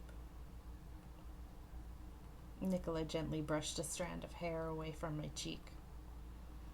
My heart raced, just realizing how much closer we were now. Nicola looked at me and smiled, but I couldn't shake off the sad expression I just saw. How about talking to the others about it? You know, to explain that you didn't do any of it, that the rumors are lies. I appreciate the suggestion, but I have no intention of sharing the truth with anyone besides you. Oh, we're his confidant, his true love. What needs to be kept a secret can be kept a secret. You don't have to explain everything. But at the very least, you can deny the rumors. So you're suggesting I deny everything without showing any proof? Yes, I'm sure the people here are just confused about whether to trust you or not. If you don't say anything, they will only assume the worst. You came to the Visconti because you trusted Gil, right? If so, then maybe you can put a bit more trust in him. Well, I'm sure Gilbert isn't the type to believe rumors at face value, but why don't we try? If it doesn't work, we can think of something else then. Nicholas shrugged and laughed. Unbelievable. You really are hard-headed. Nothing I say can deter you. You're right about that. Well, it's a bit late now, so how about tomorrow at breakfast? Not that breakfast would be the best time, either. He's a pretty busy person. Wait. Gilbert might still be awake now. Huh? He often drinks in the lounge at night. Let's see if he's there then. I figured you'd say that. Of course I would. Nicholas smiled and extended his hand to me. Thank you. I slowly took a hold of his hand. Then we headed straight to the lounge.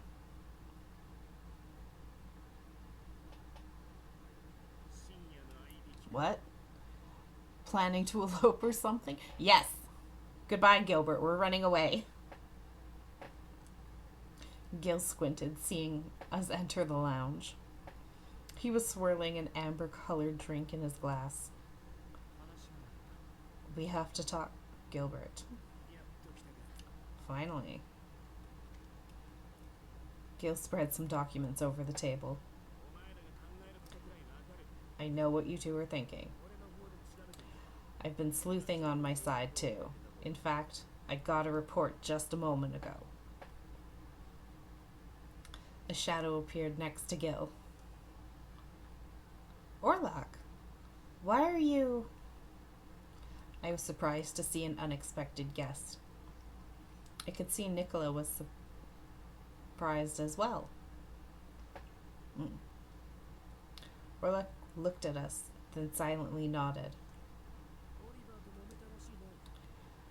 Looks like you two were arguing with Oliver. He was just concerned, in his own way. He wasn't suspecting you. The question escaped me before I realized it. Our big guys were in the middle of a meeting when Dante was targeted. Oliver and Nicola were with each other. So all of my guys are well aware that Nicola is being framed. Come to think of it.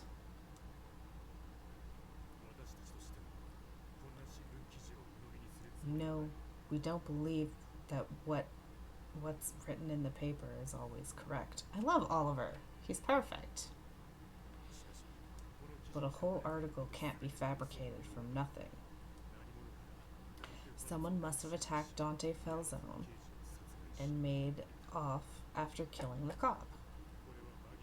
That we know is real.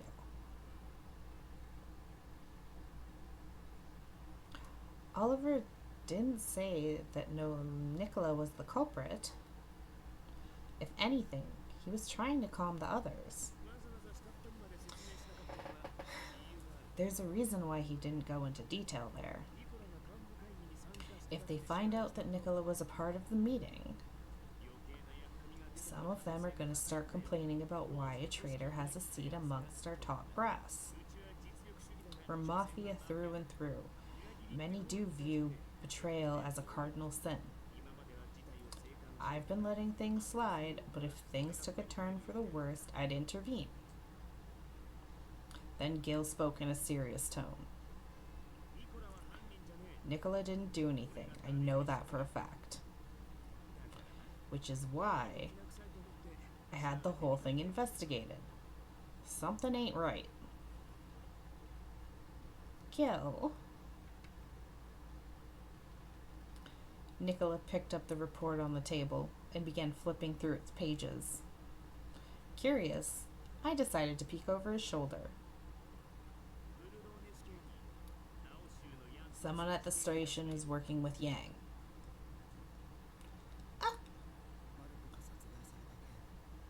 It's reported that Marco revealed the name of his attacker before he died. But only one other person heard it.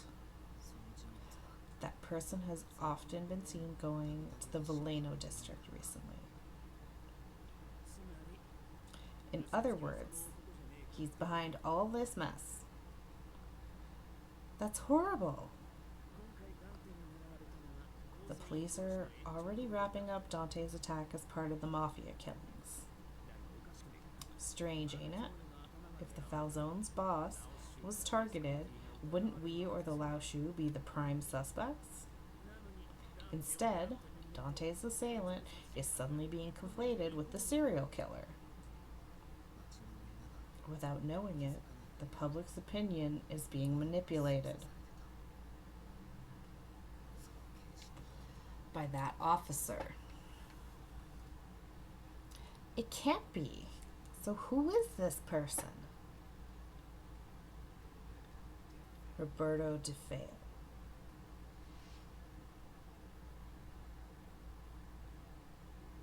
Nicola looked up from the report upon hearing his name and muttered in a low voice. I was at a loss for words. Roberto? He's the one behind the killings of our men. He killed Marco, and now he's trying to kill Dante. Nicola's gonna kill a man. And I support him.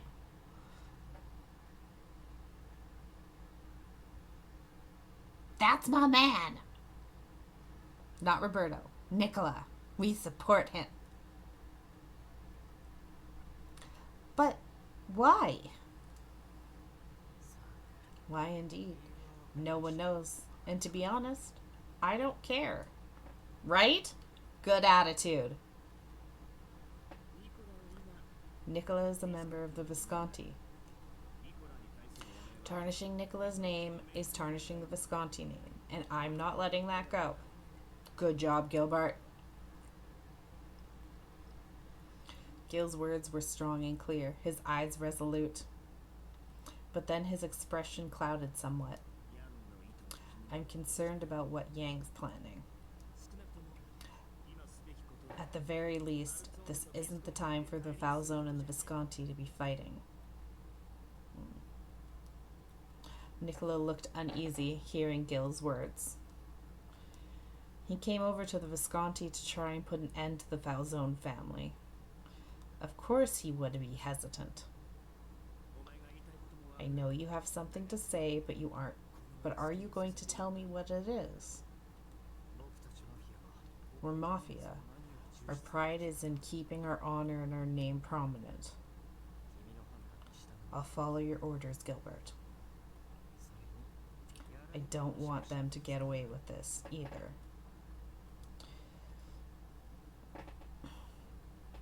Nicola's determined smile seemed to drive away any hesitation in his eyes.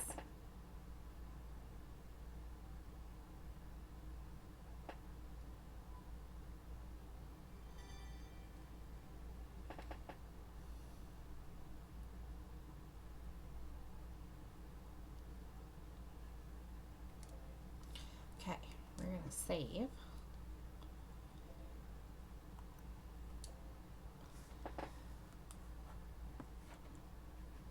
I'm going to take another quick standing break, and we will finish this route out. And then this week, starting on Tuesday, we'll play a different route. Okay, I'll be back. All right. Let's finish this. Night fell upon the manor.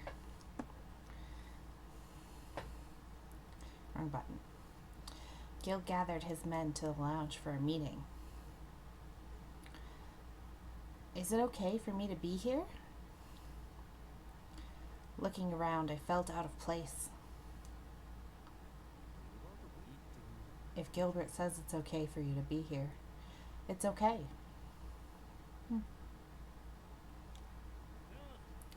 Looks like everyone is here. Gil walked in casually, then took his position at the center of the lounge. He looked across the room. I take it you've all heard the rumors about the Visconti, about us trying to kill the Falzone's boss.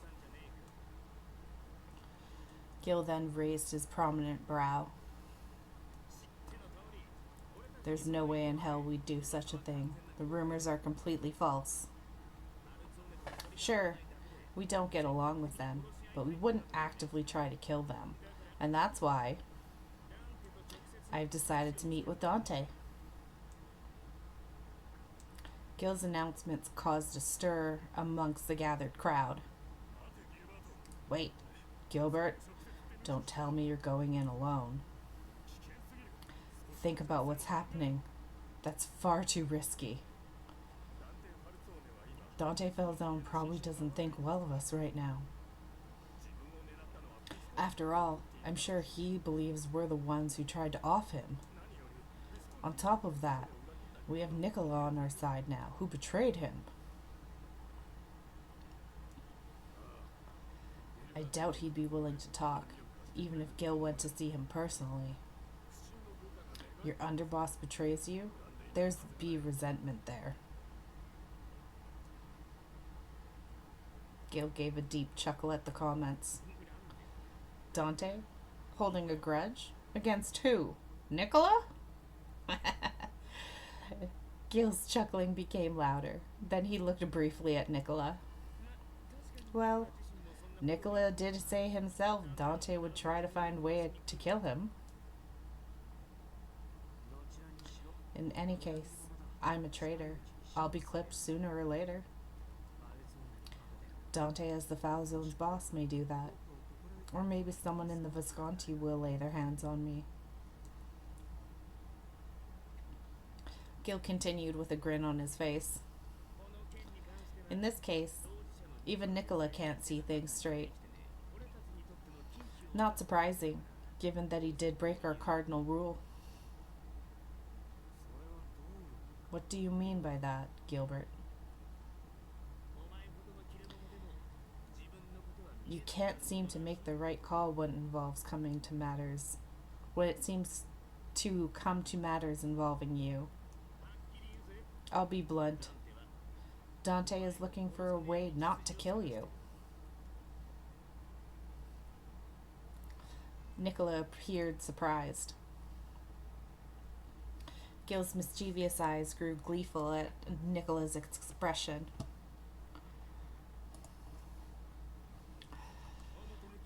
No matter how cold Dante behaves, he is a sweet, innocent kid on the inside.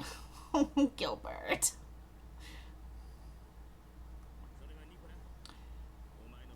You know that better than anyone else here, Nicola. Now then. Gil looked around again with a bright smile on his face. I actually met Dante already today. This man. This is why he's the best.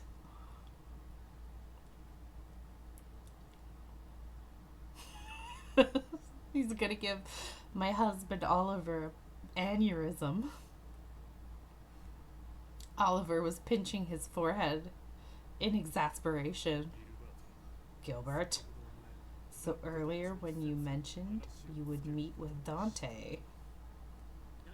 Yeah, I decided I want to meet with him. So I did. Everyone, including Nicola, stood speechless at the sudden revelation. Gilbert, this is you little. No need to get so angry. This was far beyond what the Visconti executives could comprehend. Gil continued to speak happily, seeing everyone's mouths agape in disbelief.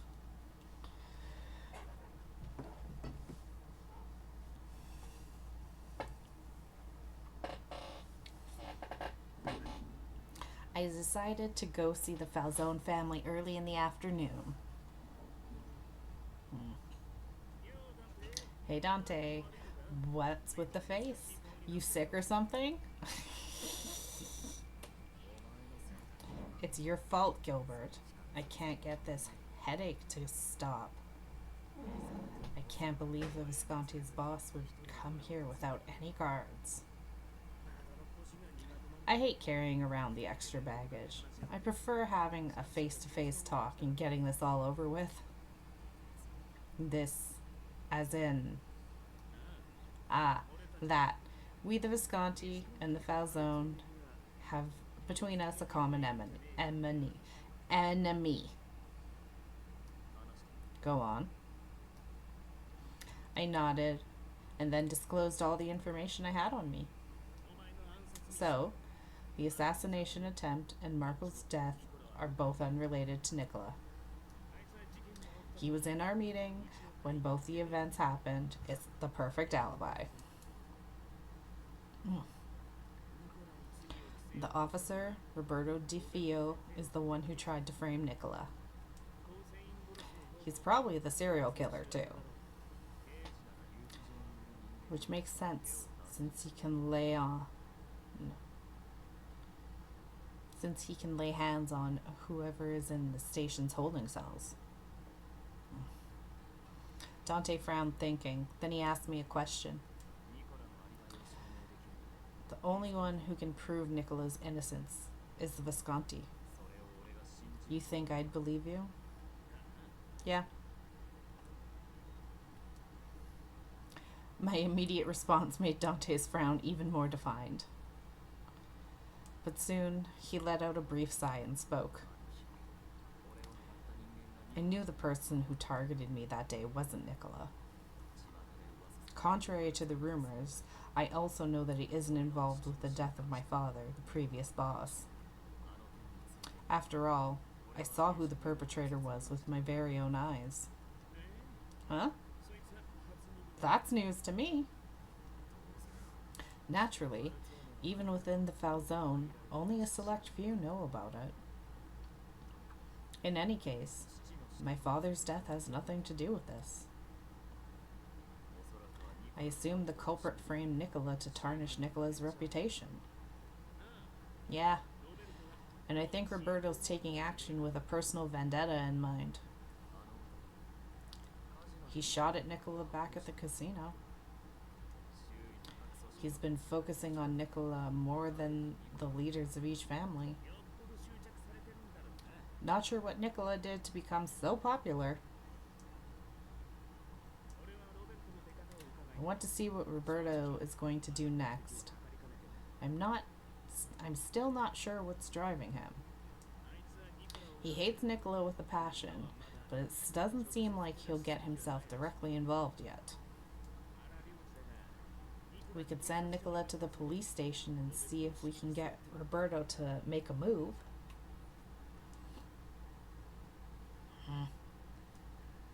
Dante glared at me, hearing my suggestion. Some of my men are in those cells now. We could just say we're there to visit them. Then again, it'd be difficult for Roberto to do anything while we're there. Your suggestion is impractical. You do know that, right? Dante refuted my suggestion, then looked at me with resolve. There's an easier way of luring the enemy out into the open. And that is, the culprit tried to kill me so they could frame Nicola as the murder. So they could frame the murder on Nicola. If that's the case, I'm better bait than Nicola. As soon as they get another chance, the culprit will strike again and attempt to pin the crime on Nicola like before. I suppose, if you die, the general public will undoubtedly suspect Nicola. Which is why you stayed put, so that he's protected, right? I heard you haven't been visiting the church like you have every week in the past. If I showed up for a brief moment after such a long hiatus from the public, I'm sure the culprit will take action. I'll be the bait. There's no need to use Nicola. What are you smiling about? Oh, nothing. I just thought you'd say that. Dante's brows twitched with dissatisfaction.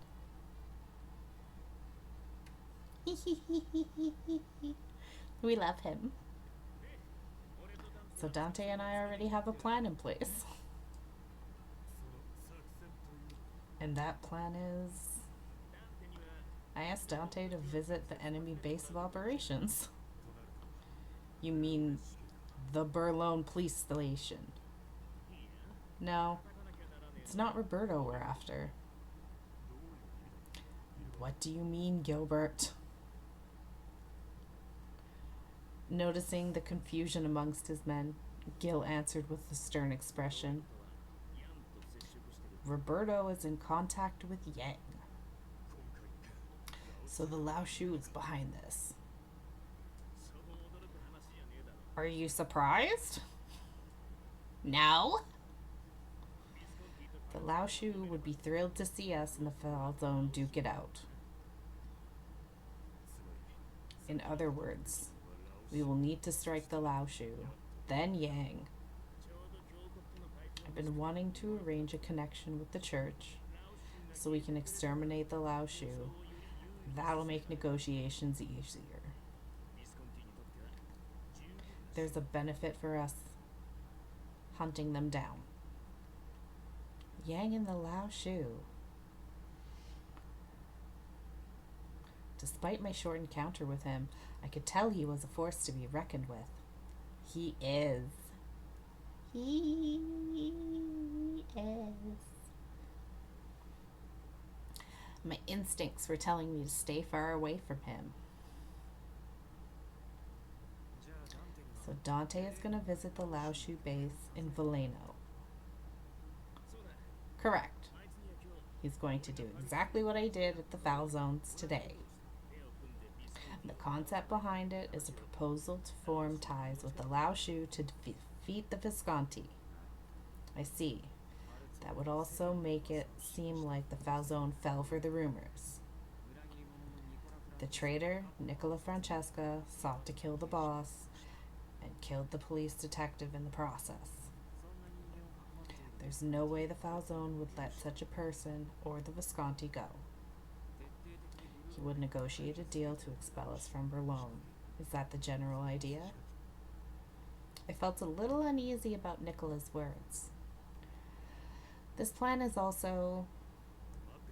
Wait. Isn't this plan too risky? Think about it. A boss going straight to the enemy? Do you think the Laoshu wouldn't take advantage of this situation? What Oliver said was right.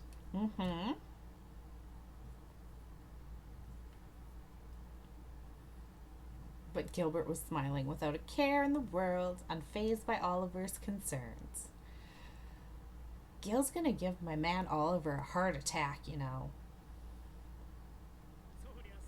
Of course not. It's obvious that they won't let Dante go alive.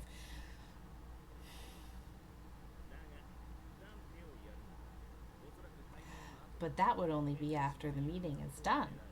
If I were Yang, I'd wait for him to let his guard down at that time.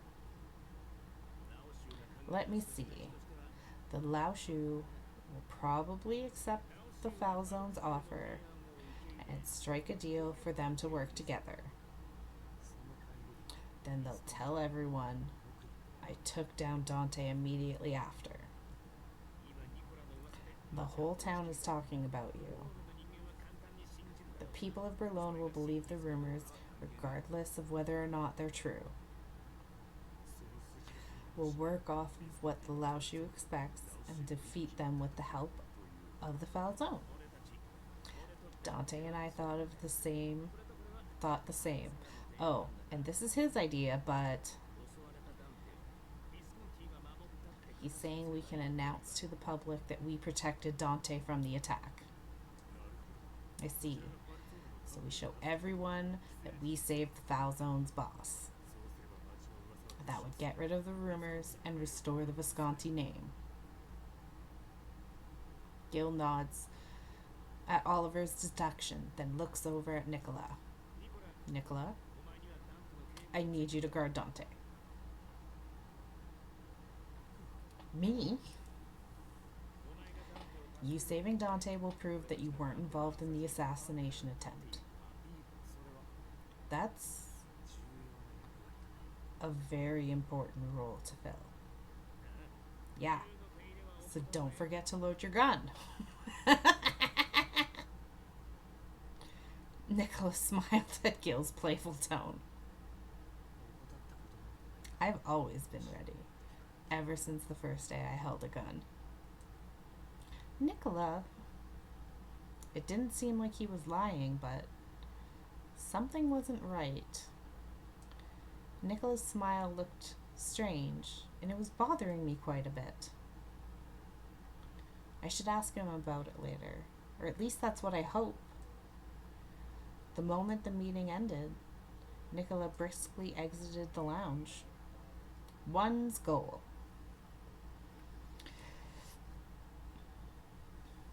Nicola Francesca. Wait a minute, Gilbert. With the meeting adjourned, I hurriedly chased after Gilbert. I need to talk to you. Do you have a minute? Is something bothering you? I don't want her to overhear. Let's talk in private. That's fine. In that case, why don't we step outside? The time was well past midnight.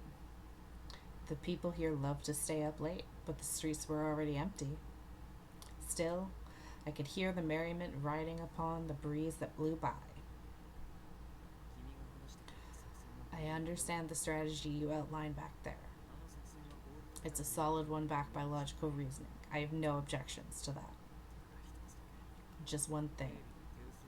I'm concerned with leaving her behind with the lack of security. I see. Like you said, Roberto has been strangely fixated on me. But I believe that's because she's involved in some fashion. I'd even say she's in the most dangerous position out of everyone. More than Dante acting as bait. More than myself covering for him. Got it. I'll assign more guards to watch her. Is that good? Guards aren't enough. What Gilbert proposed was sufficient. But something inside me was telling me that it wasn't enough. I needed to be with her to protect her. I couldn't trust anyone else to handle that. The thought crossed my mind instantaneously. Gilbert gave a sigh, seeing my impatience at his proposal. Listen, Nicola, let's assume Roberto does appear in front of her. Let's assume he does. As, bad things tend to happen to me in this game.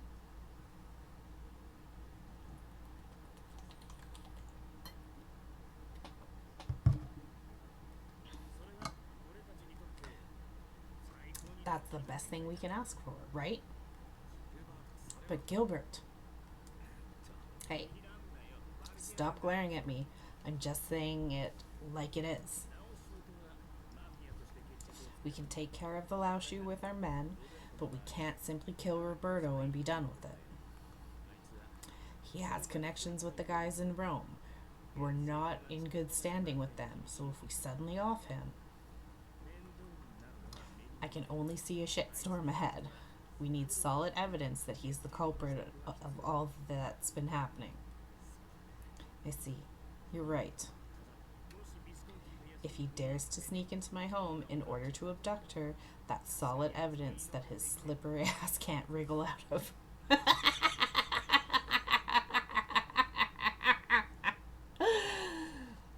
No fancy words. I love them. That would call into question his testimony against you in Marco's death, leading to a retrial. This is all for you, You're mafia, Nicola. If so, then do what you're told. Understood.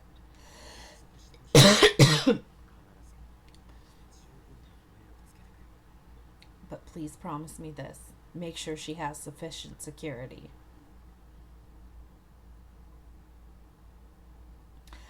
I stare into Gil's eyes to make my statement crystal clear. This was about all I could do for her. What I need to do next was coming around the corner. Dante was risking his life to help me restore my dignity and name. Even with that in mind, all I could think about was her.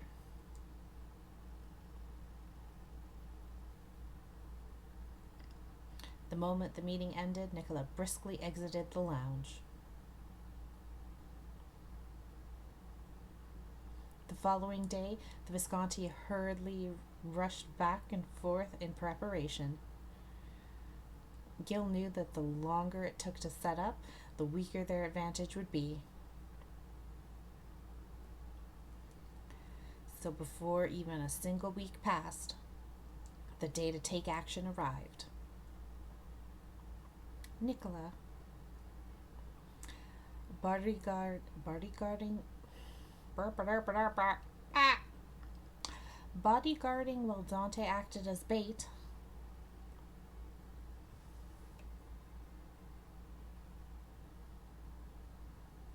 Even someone like me could see the dangers involved in this situation.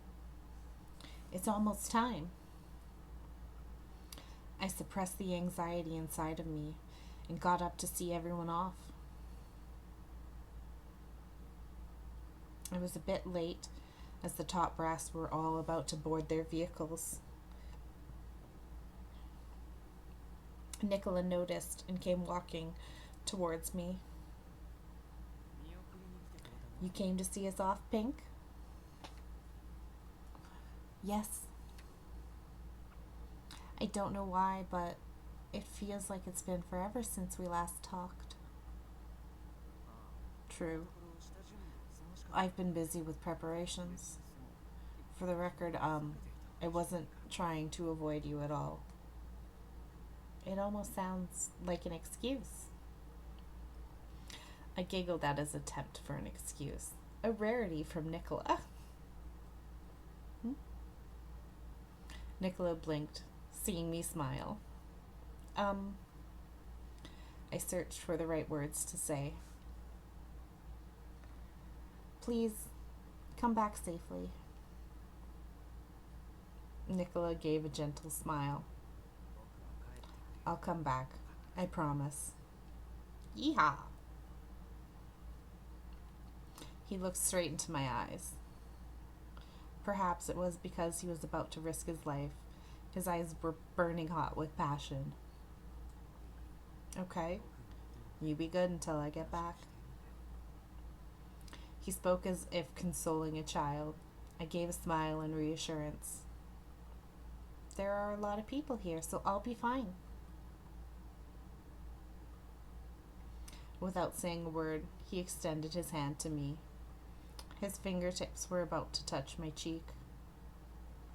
But before they could come into contact, Nicola withdrew his fingers. We've been on the defensive all this time.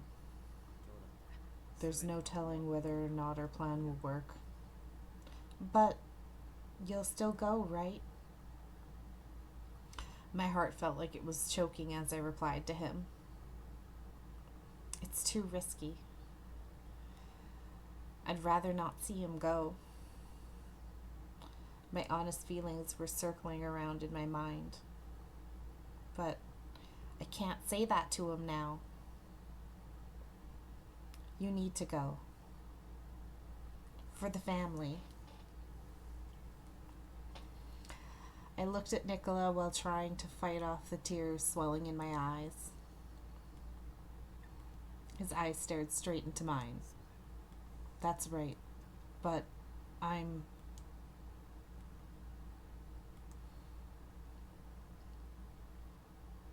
Nicola touched my cheek. I'm still not sure. He breathed slowly, then brought me into his arms. Oh, it's cute. It's so cute. What's the matter, Nicola? His tight embrace felt like he was holding onto me for help. I could tell he was feeling weak inside, despite his calm demeanor. It's my responsibility as the one who brought harm to the Visconti name. I also owe Dante for trying to save me despite my betrayal. But I'm not sure what to do. I've got a bad feeling about what's going to happen. A bad feeling? Someone may strike the manor while we're gone. If that happens, I won't be able to protect you at all. Nicola. I was surprised by his sudden embrace and his words. I could feel Nicola's feelings flowing through me from his body. I'm sorry. I know I'm only making you anxious by saying these things. Don't worry. I held Nicola rightly and decided to express my honest feelings. I'm happy you're telling me all this. It's worse not knowing what's going on in your mind. Nicola has a lot of things on his shoulders. I can only assume how much he's going through. If only I could help lighten his burden, even for a moment. Nicola gently whispered into my ear. I'll be back as soon as possible. I'll finish this and clear my name. I'll correct all the wrongs that have happened. There's still a lot to do, but I want to tell you myself once it's all over. I won't die, Pinker. Nicola hesitantly let me go, and I could see his sad expression. I've never seen him like this before. I didn't expect a day like this to come. You done, Nicola? A jolly sounding voice jumped suddenly into my ears, accompanied by a wide smile. Gil was staring at us with a wide grin on his face. I forgot everyone is still here. Everyone kept their distance and was looking at us from afar with gentle eyes. Oh, they gave us our privacy. This is so embarrassing. Where's the goodbye kiss? Come on, do it. You come here and give me a goodbye kiss, Gil. Gimme. Hey, Gil, stop joking. I protested at Gil's teasing smile while hiding the redness from my face. But Nicola nonchalantly spoke with his usual poker face. I'll give her a kiss when I return. I'd prefer a welcome home kiss anyways.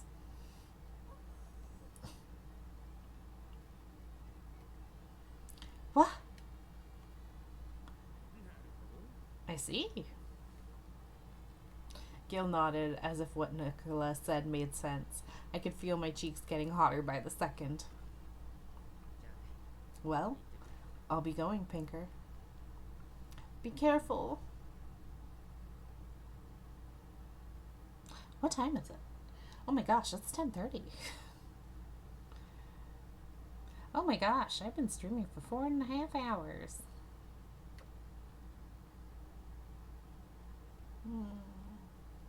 Yeah, I'm gonna call it there, I think, actually.